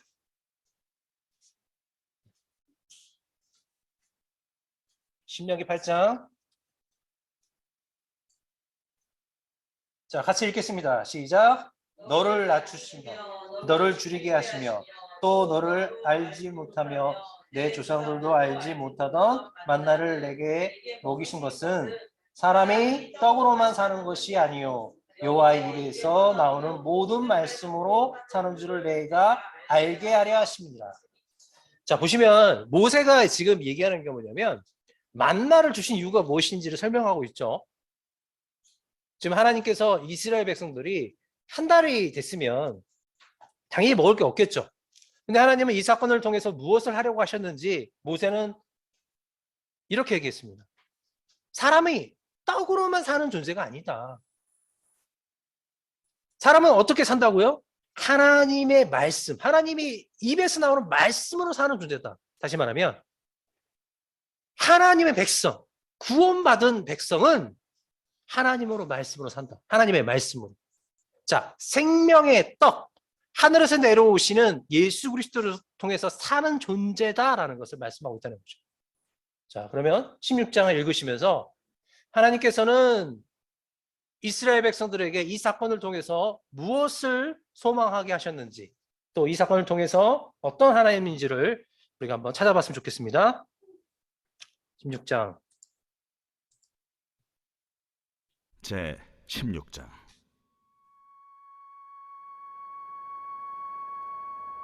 이스라엘 자손의 온 회중이 엘림에서 떠나 엘림과 시내산 사이에 있는 신광야에 이르니 애굽에서 나온 후 둘째 달 15일이라. 이스라엘 자손 온 회중이 그 광야에서 모세와 하론을 원망하여 이스라엘 자손이 그들에게 이르되, 우리가 애굽 땅에서 고기가마 곁에 앉아 있던 때와 떡을 배불리 먹던 때에 여호와의 손에 죽었더라면 좋았을 것을. 너희가 이 광야로 우리를 인도해내어 이 온 회중에 줄여 죽게 하는도다. 그때에 여호와께서 모세에게 이르시되, 보라, 내가 너희를 위하여 하늘에서 양식을 비같이 내리리니 백성이 나아가서 일용할 것을 날마다 거둘 것이라. 이같이 하여 그들이 내 율법을 준행하나 아니하나 내가 시험하리라. 여섯째 날에는 그들이 그 거둔 것을 준비할지니 날마다 거두던 것에 갑절이 되리라. 모세와 하론이 온 이스라엘 자손에게 이르되, 저녁이 되면 너희가 여호와께서 너희를 애굽 땅에서 인도하여 내셨음을 알 것이요, 아침에는 너희가 여호와의 영광을 보리니 이는 여호와께서 너희가 자기를 향하여 원망함을 들으셨습니다. 우리가 누구이기에 너희가 우리에게 대하여 원망하느냐? 여호와께서 저녁에는 너희에게 고기를 주어 먹이시고 아침에는 떡으로 배불리시리니 이는 여호와께서 자기를 향하여 너희가 원망하는 그 말을 들으셨습니다. 우리가 누구냐? 너희의 원망은 우리를 향하여 함이 아니요 여호와를 향하여 함이로다. 모세가 또 하론에게 이르되, 이스라엘 자손의 온 회중에게 말하기를 여호와께 가까이 나아오라. 여호와께서 너희의 원망함을 들으셨느니라 하라. 아론이 이스라엘 자손의 온 회중에게 말하매 그들이 광야를 바라보니 여호와의 영광이 구름 속에 나타나더라. 여호와께서 모세에게 말씀하여 이르시되, 내가 이스라엘 자손의 원망함을 들었노라. 그들에게 말하여 이르기를 너희가 해질 때에는 고기를 먹고 아침에는 떡으로 배부리니 내가 여호와 너희의 하나님인 줄 알리라 하라.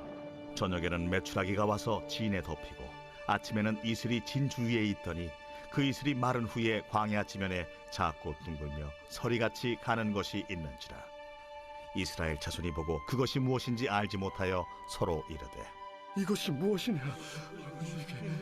모세가 그들에게 이르되, 이는 여호와께서 너희에게 주어 먹게 하신 양식이라.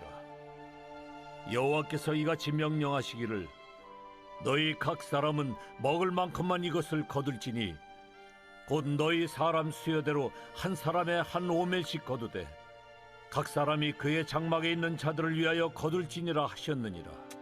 이스라엘 자손이 그같이 하였더니 그 거둔 것이 많기도 하고 적기도 하나 오멜로 되어 본즉 많이 거둔 자도 남음이 없고 적게 거둔 자도 부족함이 없이 각 사람은 먹을 만큼만 거두었더라. 모세가 그들에게 이르기를, 아무든지 아침까지 그것을 남겨두지 말라. 그들이 모세에게 순종하지 아니하고 덜어는 아침까지 두었더니 벌레가 생기고 냄새가 난지라. 모세가 그들에게 노하니라.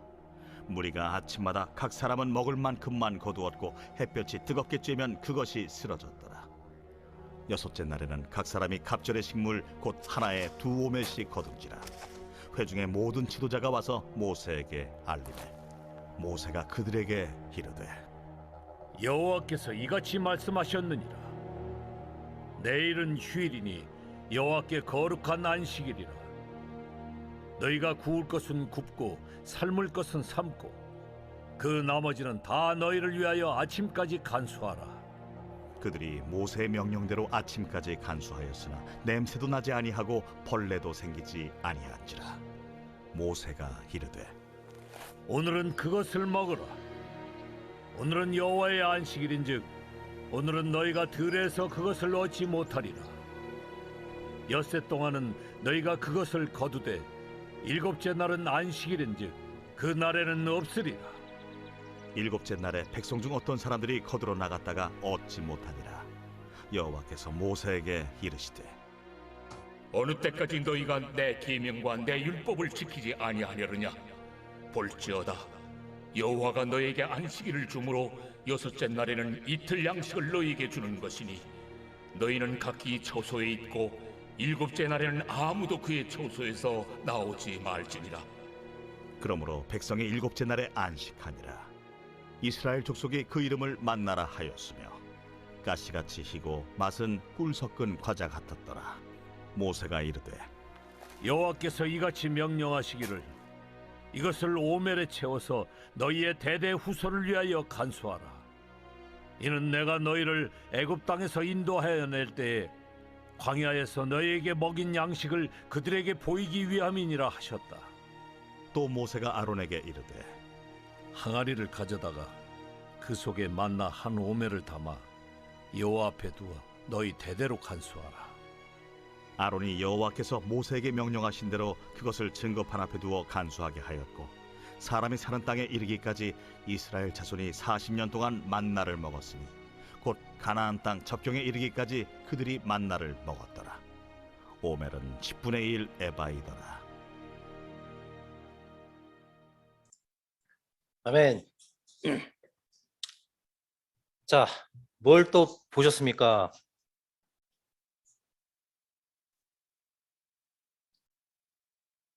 느낀 점. 자, 이은경 목사님, 안 시킬 줄 알았죠?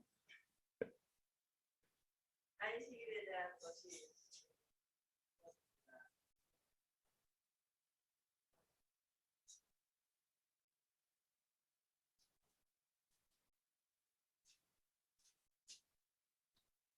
너희는 후일인 여호와께 거룩한 안식일이라. 그런데 계명과 율법을 지키지 아니하였기 때문에 그 처소에서 나오지 못하겠잖아요. 그러니까 이 안식일의 개념을 지키게 하기 위해서 움직이지 못하는 것입니다.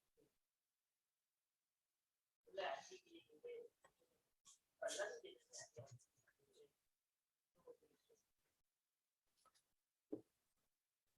네. 김성희 집사님이 말씀하고 싶어서 계속 저 입을 이렇게 준비하고 계셔서 말씀하시면 되겠습니다.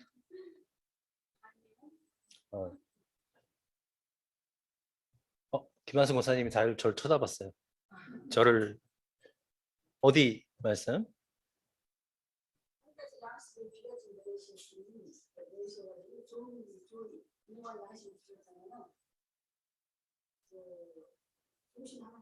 좋으신 하나님.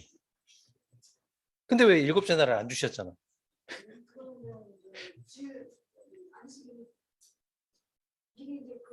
전날 2배로 얼마큼씩 주셨어요? 그러니까 고비여도 기본이 있을 거 아니에요. 얼마큼씩 거두라고 그랬어요? 한 오멜? 한 오멜이면 얼마큼일까요?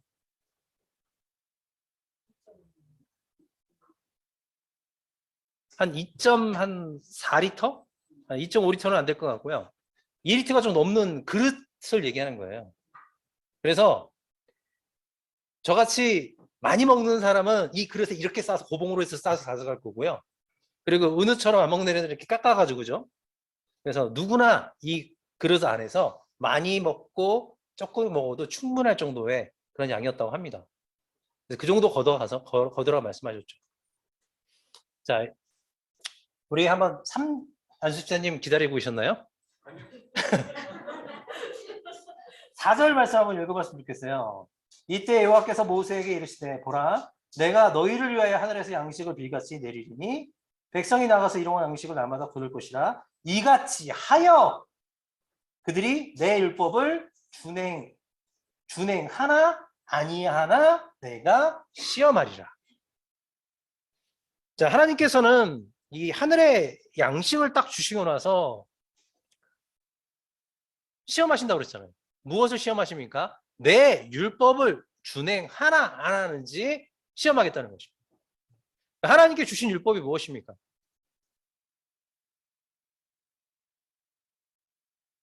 이걸 통해서 무엇을 시험하시려고 이렇게 주셨을까요? 바로 안식일입니다. 안식일. 이 하늘에서 준 양식을 통해서 기억해야 할 게 뭐냐면 안식일이에요. 그걸 기억하라는 거예요. 우리는 이 땅에서 영원히 사는 존재가 아니라 하나님께서 주신 걸 먹고 안식하는 존재라는 거예요. 그 백성의 정체성을 알려주기 위한 것입니다. 우리가 창세기 2장 3절 말씀을 보게 되면 안식일이 무엇인지 말씀해 주고 있어요. 안식일은 하나님께서 창조 사역을 마치시고 복 주시고 거룩하게 한 날이에요. 그러니까 안식하셨는데 그냥 안식하신 것이 아니라 마치신 날 복 주시고 거룩하게 해서 그날 하나님이 피조물과 안식했다는 것입니다. 그러니까 하나님은 이 하나님의 백성들에게 이야기한 게 뭐냐면 안식일을 거룩하게 지켜라. 너희들은 하늘에서 주는 만나를 먹고 안식할 때가 있다. 그 존재라는 것을 알게 한다는 거예요. 그래서 하나님 율법을 주신 이유가 그래요. 성막의 모든 규례를 주고 나서 성막의 제사법과 규례를 지킨다면, 약속한다면 너희들 안식일을 반드시 지켜라. 영원한 규례다. 유월절과 똑같이 말씀했어요. 출애굽기 31장에 말씀하시는데, 그러니까 하나님은 그 백성들에게 요구하신 게 뭐냐면 너희들은 이 땅에서 영원히 먹고 사는 존재가 아니라 하나님이 주신 것을 먹고 안식하는 존재라는 것을 기억하라는 것입니다. 자, 안식일은 왜 쉬게 했냐면 쉬지 않으면 그날이 무슨 날인지 알지 못하기 때문이에요. 이스라엘 백성들에게 하나님은 쉬라고 했던 것은 뭐냐면 쉬지 않으면 우리는 죄를 범해요. 계속. 그날은 거룩한 날인데 하나님의 안식의 날을 경험해야 되는데 그 안식을 경험하려면 어떻게 했냐면 우리가 절제를 해야 돼요. 그래서 이스라엘 백성들에게 이것도 하지 마라 저것도 하지 말라 말씀하신 거예요. 아무것도 하지 머물러 있으라. 그래서 우리는 안식일날 쉬어야 된다고 생각하잖아요. 안식일날은 죄를 범하지 않도록 깨어있는 날이에요. 하나님을 더 깊이 생각함으로써 죄를 물리치고 어떻습니까? 하나님의 백성으로서의 그 날, 마지막 우리에게 영원한 안식을 주실 그 날을 소망하는 날이라는 것입니다. 그래서 예수님을 깊이 생각하면서 예수님께서 주신 그 구속의 은혜를 기억하면서 영원한 안식을 소망하는 날이에요. 체험하는 날이죠. 그러니까. 예수님의 십자가의 사건을 우리가 함께 성도들과 우리 교회 안에서 교제를 나눔으로써 그 안식을 맛보고 소망함으로써 영원한 안식에 대한 그런 믿음과 확신을 가지고 살아가게 하는 것입니다. 하늘의 만나는 그래서 영원히 주지 않았어요. 이거는 예표로 주신 거예요. 진짜 양식이 내려오시니까. 언제 멈췄다고 말씀합니까? 35절 사람이 사는 땅에 이르기까지 광야에서는 40년을 주셨죠. 그랬더니 40년 동안 만나를 먹었어요. 가나안 땅 접경에 이르기까지. 자, 우리가 여호수아서 5장을 보게 되면 여리고성을 정복하기 전에 이스라엘 백성들이 요단강을 건넜잖아요. 길갈에서 할례를 행했어요. 왜냐하면 광야 출애굽한 이스라엘 백성들은 그 전에는 할례를 행했어요. 근데 광야에 살면서 할례를 하지 못했거든요. 그래서 길갈 땅에 딱 도착하자마자 할례를 행하고 거기서 유월절을 지냈습니다. 40년 1월 14일 유월절을 지내고 나서 41년 1월 15일부터 만나가 멈췄어요. 자, 그러면서 이 만나를 계속 주신 것이 아니라 간직해서 후대들에게 알게끔 한다는 거죠. 남겨두셔서 그 남겨둔 걸 어디다 남겨뒀습니까? 성경을 보게 되면 모세에게 32절부터 보세요. 자, 이같이 명령하시기를 이것을 오멜에 채워서 너희 대대로 후손에 위하여 간직해라. 그죠? 어디다 간직합니까? 모세가 아론에게 이르되 항아리를 가져다가 그 속에 오멜을 담아서 간직해요. 이거를 34절 보게 되면 증거판 앞에 두어 간직하게 하라. 나중에 이제 십계명이겠죠. 증거판이면. 나중에는 어디 있으면 언약궤 안에 둡니다. 언약궤. 네. 증거궤 안에 언약궤 하나님의 약속이 반드시 이루어질 거라는 그 약속 안에 둔 것이 만나 항아리예요. 그래서 그냥 이거는 우리에게 일용할 양식 먹고 사는 이 땅에 사는 것으로 준 것이 아니에요. 이거는 하나님의 정확한 메시지, 구원의 메시지가 있는 거예요. 생명의 떡이신 이 하늘에서의 만나를 너희가 먹고 영원한 안식을 누리게 되는 존재이다. 그 사실을 기억해라. 광야에서 먹였던 것처럼 이 땅에서 죽을 수밖에 없는 너희들을 하나님께서 먹이시고 살리셔서 안식을 이루게 하실 것이다. 이런 신학적인 구원사적 관점이 이 안에 내포되어 있다는 것입니다. 그래서 모세는 믿지 않는 자들이 있어서요, 집에서 나오지 마라 그래요. 다음에는 아무것도 하지 못하게 해요. 그러니까 나중에도 이스라엘 백성들이 자꾸 그 안식일을 어겨요. 그러니까 모세가 더 강압적으로 그 안식일을 지키도록 했다는 거죠. 그래서 우리가 아는 유대인들은 39가지 안식일법이 있잖아요. 안식일에 하지 말아야 할 법들을 만들어서 힘들게 했어요. 그 이유를 알지 못했던 거죠. 우리가 내 욕심대로 하고 싶은 일을 하다 보면 자꾸 하나님께서 우리에게 주신 그 율법, 그 법을 어기게 되거든요. 그래서 못하게 한 거예요. 왜냐하면 우리는 거룩해져야 되기 때문에. 거룩은 그냥 이룰 수 있는 것이 아니라 거룩은 하나님과의 관계 속에서 죄를 제거하고 하나님과, 거룩하신 하나님과 교제가 이루어져야지만 우리도 거룩해져요. 그래서 레위기는 얘기하거든요. 레위기에서 하나님은 계속 말씀해요. 내가 거룩하니 너희도 거룩해져라. 너희도 거룩해야 된다 말씀하세요. 안식일은 거룩한 날이기 때문이에요.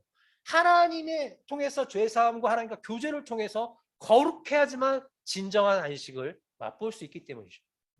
26장은 그냥 하늘에서 주는 음식을 주는 사건이 아니라 하나님의 백성이 어떻게 사는지를 말씀해 주고 있다는 거죠. 그래서 모세도 그랬잖아요. 하나님의 입에서 나오는 말씀으로 사는 존재이다. 그래서 우리는 그 말씀을 먹고 그 말씀을 누리는 자는 영원히 산다. 요한복음 6장에서 예수님이 말씀하셨죠. 나는 생명의 떡이다. 모세가 준 떡을 먹은 사람들은 다 죽었지 않냐? 그것은 예표일 뿐이다. 진짜 내가 생명의 떡, 이 떡, 내 살과 피를 먹는 자는 영원히 죽지 않을 것이다. 예수님이 말씀하셨어요. 그래서 그때도 유월절 절기거든요. 이 유월절의 절기, 이 절기 때 안식일이 무엇인지, 진정한 하나님이 주시는 안식이 무엇인지를 예수님께서 요한복음에 또 말씀하신 것처럼 이 생명의 떡, 생명의 만나를 통해서 안식을 소망하게끔 하셨다는 거죠. 어렵죠? 우리가 이걸 어떻게 알아요? 그죠? 읽으면서 하나님은 진짜 우리에게 먹을 걸 주신 분이네. 맞아요. 여러분이 아무리 열심히 밭에다가 물을 대봐요. 물을 계속 물을 가져다가 수돗물을 틀어서 하지만 하나님이요 계속 이제 물이 아니고 이제 그죠? 태풍으로 한번 훅 부시면 또 이제 날아가요. 그죠? 아무리 우리가 노력해도 진정한 안식과 진정한 온전하게 이루시는 분은 하나님이세요. 그러니까 우리 힘으로 할 수 없다는 것을 알게 하시고 하나님의 백성은 진정한 하나님을 의지하며 살아갈 수 있도록 말씀한다는 것입니다. 그래서 여기 이 사건도 자손 대대로 이것을 기억하게 했다는 거죠. 하나님은 그 시대만 아는 것이 아니라 그 온전한 뜻을 후대들에게 전함으로써 참되신 그리스도가 오는 것을 알게 했다는 거죠. 그래서 그 믿음으로써 온전한 구원을 이룰 수 있도록 하나님은 그 백성들을 통해 이루셨다는 것입니다. 그래서 저는 출애굽기 13장부터 18장까지 가장 중요하다고 생각해요. 하나님 백성의 정체성. 하나님은 이 백성을 통해 무엇을 하실 것인지 그들이 어떤 존재인지를 정확히 말씀해주고 있거든요. 그래서 이 중간의 사건, 이 광야길을 보세요. 이 광야길은 빨리 가면 금방 갈 수도 있어요. 2달 동안 이 길을 걸었거든요. 2달 동안 이 길을 걸어서 이 신의 삶에서 하나님의 율법을 듣지만 그러면 이 중간에 있던 사건들을 통해서 하나님은 무엇을 말씀하시려고 할 것인가? 하나님과 언약을 맺어서 그 하나님의 나라의 위대한 사역을 제사장의 나라로서의 그 일을 감당하기 전에 하나님의 백성의 정체성을 알려줬어요. 네가 전해야 될 것이 이것이고 너희들이 증거해야 될 것이 이 여기에서 일어난 사건들이다라는 것을 알려준다는 거죠. 그래서 하나님과 언약을 통해서 제사장의 나라로서 하나님의 나라의 제사장으로서 그 임무를 안수할 수 있도록 하셨다는 것입니다. 그러니까 우리가 어떤 존재인지 우리가 전도하려고 해도요 마찬가지. 내가 어떤 존재인지 자신의 정체성을 알지 못하면요 전도하지 못해요. 전도는요 누가 하는 거냐면요 믿는 자가 하는 거예요. 자랑하는 자. 제가 어린 설교를 많이 썼어요. 그래서 만약에 저기 롯데리아가 있더라고요. 롯데리아에 딱 앞에 크게 간판이 붙었어요. 자, 이 간판을 보고 토요일 날 12시에 오는 사람, 12시부터 1시까지 오는 사람은 단 1,000원에 햄버거를 뭐 5세트를 주겠습니다. 이렇게 써 있어요. 누가 그러면 이 사실을 전할까요? 본 사람. 그죠? 보고 믿은 사람이에요. 봐도요, 믿지 않은 사람은 전하지 않습니다. 보고 믿는 사람만이 가서 야, 그렇대, 우리 가자. 믿음이 있어야 가는 거예요. 보고 나서 그냥 그런가 보다 하면 믿지 않은 거죠. 왜? 관심이 없으니까. 그래서 똑같아요. 우리가 하나님에 대해서, 하나님의 말씀에 대해서 확실히 믿으면요, 숨길 수가 없어요. 이 믿음의 능력은 놀라워요. 믿음은 반응을 일으키거든요. 믿음은 가만히 있지 못해요. 우리가 사도행전을 보게 되면, 믿음의 선배들을 보게 되면 어떻습니까? 가만히 있지 못해요. 전해야 되고 증거해야 된다는 거예요. 예수님이 이렇대. 예수님이 이걸 이뤘대. 우리 안에 이런 확실한 믿음이 있기를 축복합니다. 자, 16장. 이 정도면 되지 않겠습니까? 더 볼 게 있을까요?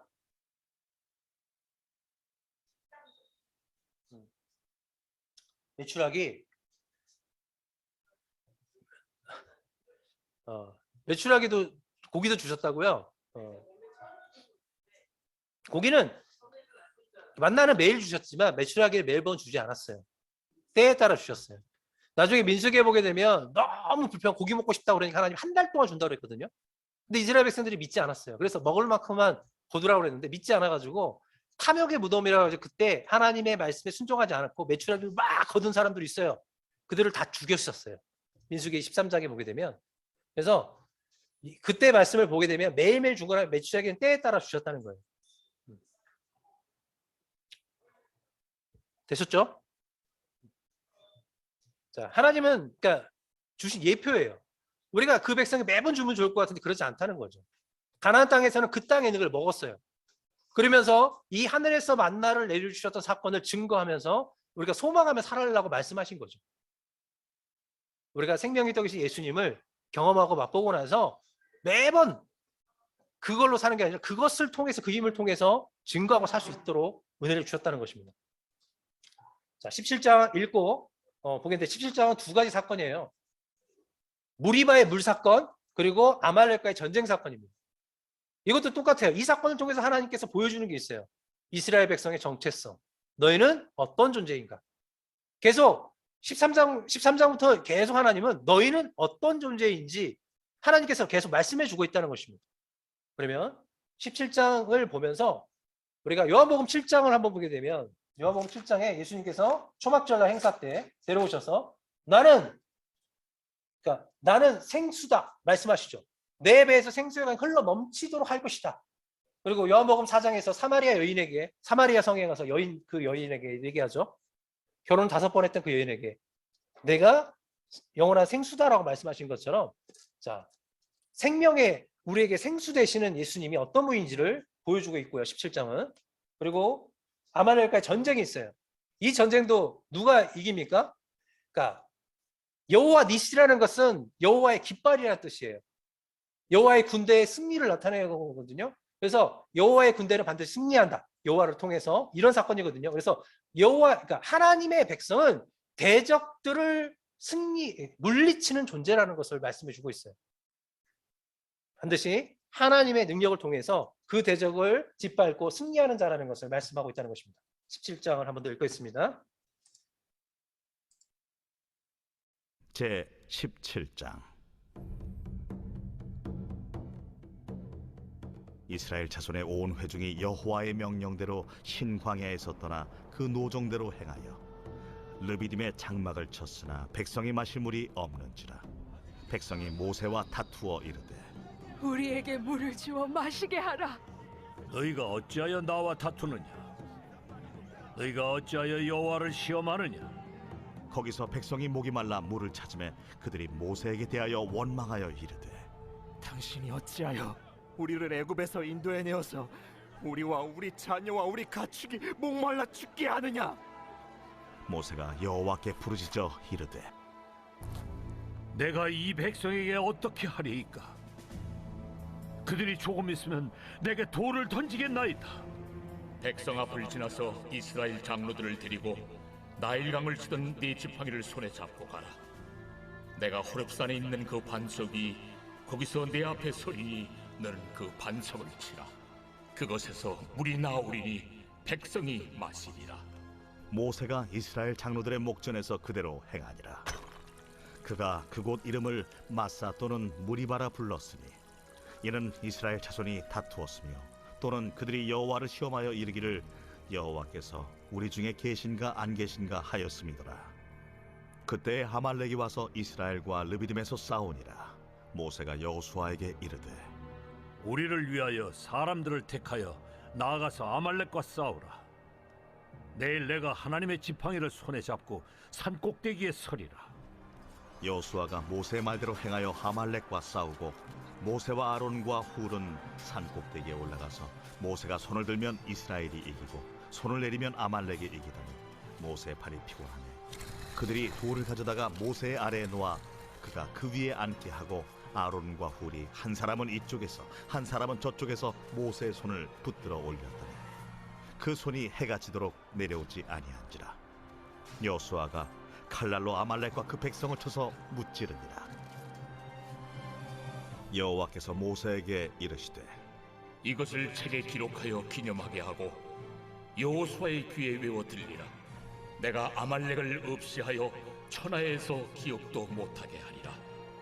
모세가 제단을 쌓고 그 이름을 여호와 니시라 하고 이르되 여호와께서 맹세하시기를 여호와가 아말렉과 더불어 대대로 싸우리라 하셨다. 두 가지 사건 다 르비딤에서 일어난 사건이죠. 8절 보게 되면 아말렉이 와서 이스라엘과 르비딤에서 싸웠다 말씀하시고요. 7절에서도 그곳의 이름을 마사 또는 무리바라 하였다. 같은 장소예요. 르비딤.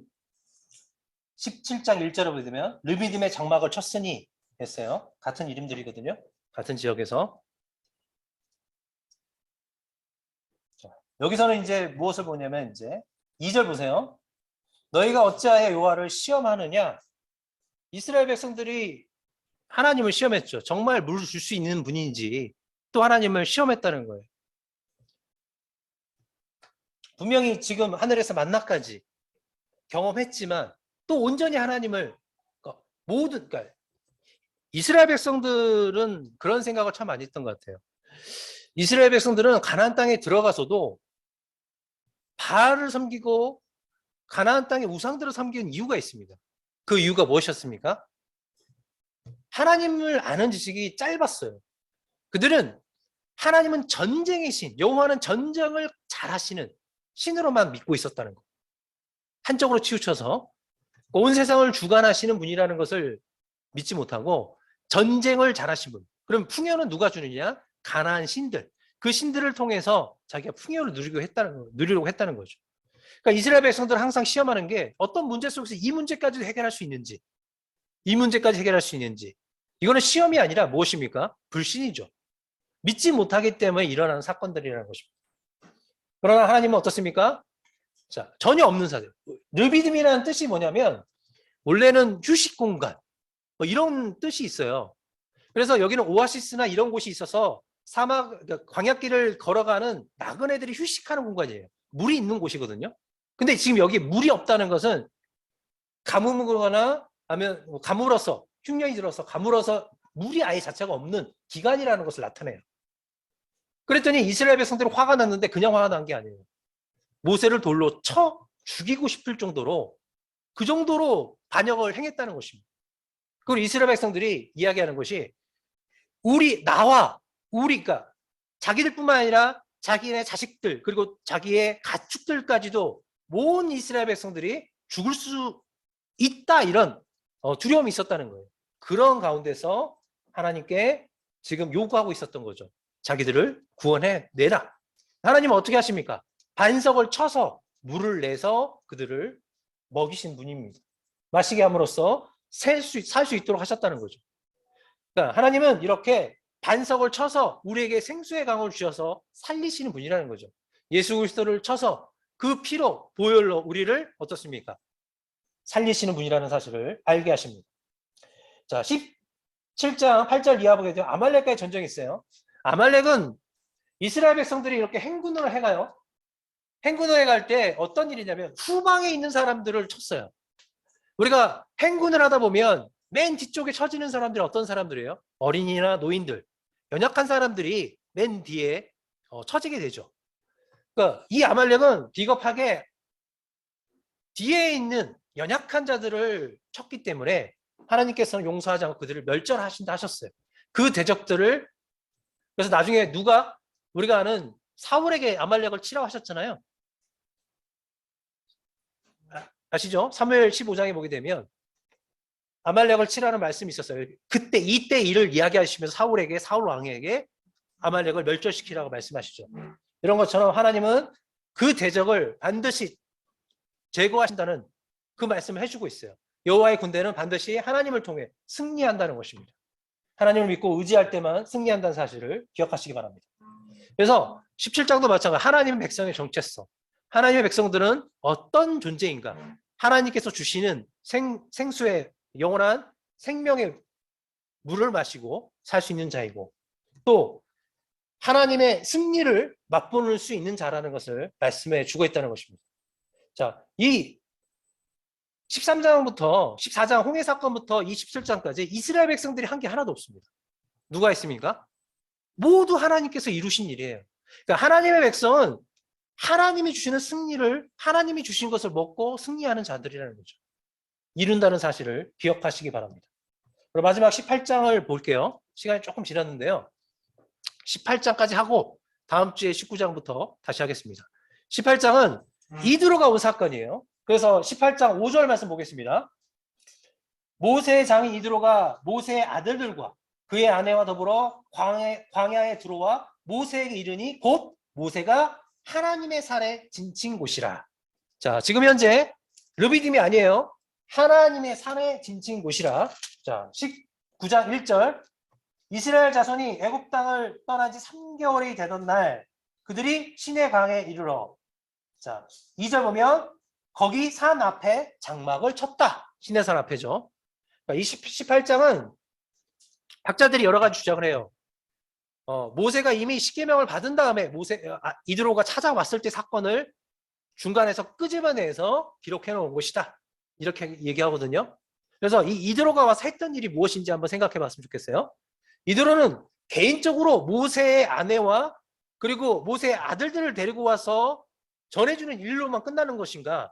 아니면 이 사건을 왜 굳이 하나님의 율법을 주기 전에, 그죠? 그 사건 전에 기록해 놓고 이 사건을 통해서 무엇을 이야기하려고 하는 것인가?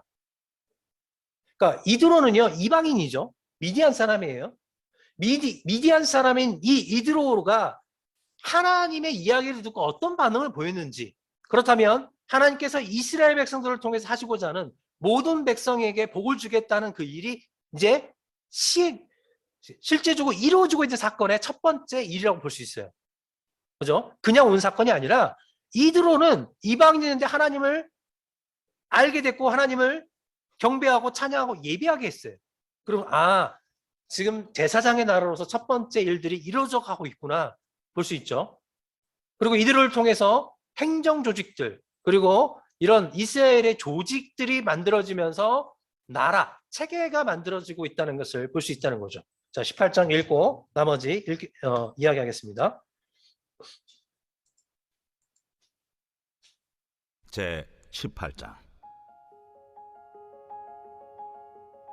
모세의 장인이며 미디안 제사장인 이드로가 하나님이 모세에게와 자기 백성 이스라엘에게 하신 일, 곧 여호와께서 이스라엘을 애굽에서 인도하여 내신 모든 일을 들으니라. 모세의 장인 이드로가 모세가 돌려보냈던 그의 아내 십보라와 그의 두 아들을 데리고 왔으니 그 하나의 이름은 게르솜이라. 이는 모세가 이르기를 내가 이방에서 나그네가 되었다 하며 하나의 이름은 엘리에셀이라. 이는 내 아버지의 하나님이 나를 도우사 바로의 칼에서 구원하셨다 함이더라. 모세의 장인 이드로가 모세의 아들들과 그의 아내와 더불어 광야에 들어와 모세에게 이르니 곧 모세가 하나님의 산에 진친 곳이라. 그가 모세에게 말을 전하되 네 장인 나 이드로가 네 아내와 그와 함께한 그 두 아들과 더불어 네게 왔노라. 모세가 나가서 그의 장인을 맞아 절하고 그에게 입맞추고 그들이 서로 문안하고 함께 장막에 들어가서 모세가 여호와께서 이스라엘을 위하여 바로와 애굽 사람에게 행하신 모든 일과 길에서 그들이 당한 모든 고난과 여호와께서 그들을 구원하신 일을 다 그 장인에게 말하매 이드로가 여호와께서 이스라엘에게 큰 은혜를 베푸사 애굽 사람의 손에서 구원하심을 기뻐하여 이드로가 이르되 여호와를 찬송하리로다. 너희를 애굽 사람의 손에서와 바로의 손에서 건져내시고 백성을 애굽 사람의 손 아래에서 건지셨도다. 이젠 내가 알았도다. 여호와는 모든 신보다 크심으로 이스라엘에게 교만하게 행하는 그들을 이기셨도다. 모세의 장인 이드로가 번제물과 희생제물들을 하나님께 가져오매 아론과 이스라엘 모든 장로가 와서 모세의 장인과 함께 하나님 앞에서 떡을 먹으니라. 이튿날 모세가 백성을 재판하느라고 앉아있고 백성은 아침부터 저녁까지 모세 곁에 서 있는지라. 모세의 장인이 모세가 백성에게 행하는 모든 일을 보고 이르되 네가 이 백성에게 행하는 일이 어찌 됨이냐? 어찌하여 네가 홀로 앉아 있고 백성은 아침부터 저녁까지 네 곁에 서 있느냐? 백성이 하나님께 물으려고 내게로 옴이라.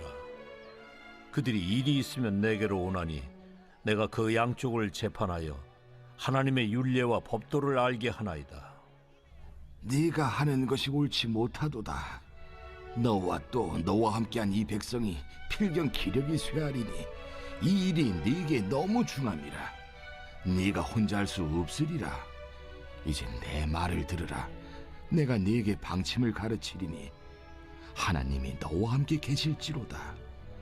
너는 하나님 앞에서 그 백성을 위하여 그 사건들을 하나님께 가져오며 그들에게 율례와 법도를 가르쳐서 마땅히 갈 길과 할 일을 그들에게 보이고 너는 또 온 백성 가운데서 능력 있는 사람들 곧 하나님을 두려워하며 진실하며 불의한 이익을 미워하는 자를 살펴서 백성 위에 세워 천부장과 백부장과 50부장과 10부장을 삼아 그들이 때를 따라 백성을 재판하게 하라.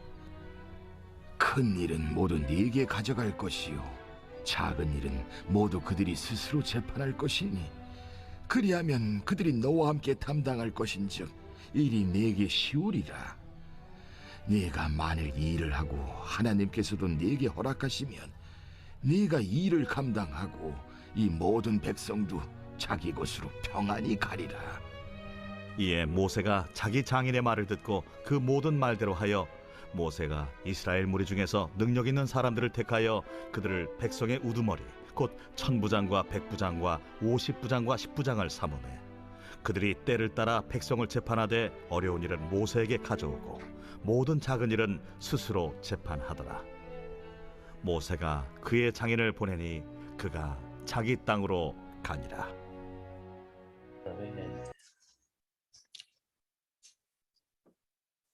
뭐가 보였습니까 이제? 재밌지 않습니까? 뭐가 보였습니까?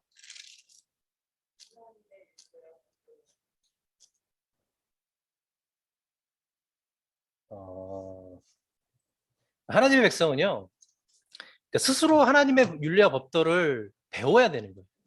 그래서 계속 모세도 얘기했잖아요. 그러니까 배워서 스스로 판단할 수 있어야 되고, 그러지 못하면 조금 더 지혜 있는 자에게 찾아가서 물어서 정말 하나님께서 원하신 게 무엇인지를 판단하고 돌이켜야 된다는 것입니다. 모세는 혼자서 그 일을 감당하려고 했어요. 백성들에게 알려주지도 않고 백성들이 잘 알지 못하니까 와서 계속 재판하러 온 거죠. 근데 이드로가 뭐라 하면 이거 옳지 않다. 먼저 백성들에게 알려줘야 된다. 스스로 판단할 수 있게 하고 그 다음에 판단이 안 되면 50부장, 100부장 조금 더 지혜 있는 자들에게 판단할 수 있도록 해라. 이게 하나님의 나라예요. 하나님의 나라는 서로 연합해서 하나님의 말씀대로 지켜나갈 수 있도록 돕는 것이 하나님의 나라라는 것입니다. 우리 대한민국 교회는 은혜라는 단어를 참 많이 써요. 은혜로 용서한다. 치리가 없어요. 맞아요. 은혜는 근데 하나님이 베푸는 겁니다. 우리는 잘못된 것이 있으면 권면하고요. 질의해야 돼요, 교회에서. 그러지 않으면 하나님의 법도를 교회가 유지할 수가 없습니다. 세상의 빛과 역할을 감당할 수 없다는 거죠. 회개하지 않을 때는 심지어는 바울은 쫓아내라고 말해요. 그러나 회개할 때는 가족으로 받아들이는 거죠. 그러니까 하나님의 법도를 몰라서 잘못된 길을 행했다면 그 법도를 전하고 가르쳐서 바르게 행할 수 있도록 인도하는 게 교회가 하나님 백성이 할 일이 있다는 거죠. 이게 바로 하나님 나라의 백성의 정체성이에요. 그리고 전반부 이드로가요, 모세의 이야기를 듣고 나서 놀라운 변화를 일으켰습니다. 보세요. 9절. 자, 애굽 사람의 손에서 구원하심을 기뻐하여 10절. 이드로가 이르되 여호와를 찬송하리로다. 그죠? 11절. 이제 내가 알았도다. 여호와는 모든 신보다 크심으로. 누가요? 여호와는. 자, 미디안도요. 미디안 족속은 누구냐면 우리가 아는 아브라함의 후처의 아들이 바로 미디안이었어요. 그러니까 아브라함의 혈통이에요. 육신적으로는. 그러나 하나님을 잘 희미하게 알지 못했어요. 근데 이 사건을 통해서 이제 알았도다. 여호와는 크신 분이시여, 유일하신 분이요. 그리고 하나님 앞에 예배했다는 것입니다. 미디안 제사장이었거든요. 그래서 온전히 하나님을 예배하는 예배자로. 자, 보세요. 모세가 경험한 것을 전했더니 하나님을 희미하게 알았던 자가 하나님을 알게 되었습니다. 그래서 하나님을 찬양하고 하나님을 예배하게 되었다는 것입니다. 이게 전도입니다. 하나님이 행하시는 위대한 일들을 우리가 하나님께 전함으로써 그들이 그 하나님을 알게 하는 거죠. 이 사건은 그냥 모세의 개인적인 사건이 아니에요. 하나님의 백성들이 어떤 가치관을 가지고 살아야 되는지를 보여주고 있는 말씀이라는 거죠. 하나님께서 행하신 일들을 전함으로써 모든 민족이 하나님께 돌아오는 그 제사장의 나라를, 제사장의 그 임무를 하는 존재란 그것을 말씀해 주는 거고요. 또 하나님의 나라, 하나님의 백성들은 하나님의 법도와 율례를 스스로 배우고 알고 점검해서 그것을 유지할 수 있도록 이끌어가는 것이 바로 하나님의 나라, 공동체의 역할이라는 것입니다. 자, 이걸 통해서 이스라엘 백성들은 어떤 가치관을 가지고 어떤 사회적 제도를 가지고 구성해야 되는지를 보여주고 있다는 것입니다. 우리가 이걸 그냥 하나의 사건으로 본다면 그냥 놀라운 사건일 뿐이에요. 그러나 이 사건을 통해서 하나님의 백성의 정체성이 무엇인지 알게 된다면 우리는 이 정체성을 통해서 내가 누구인지를 알게 될 것이고 또 내가 어떤 가치관을 가지고 이 땅을 살아야 되는지를 우리가 알 수 있다는 것입니다. 이런 정체성과 가치관을 가지고 온전히 영원하신 하나님을 찬양하며 예배하며 그분을 만날 수 있기를 축복합니다. 질문 있으십니까?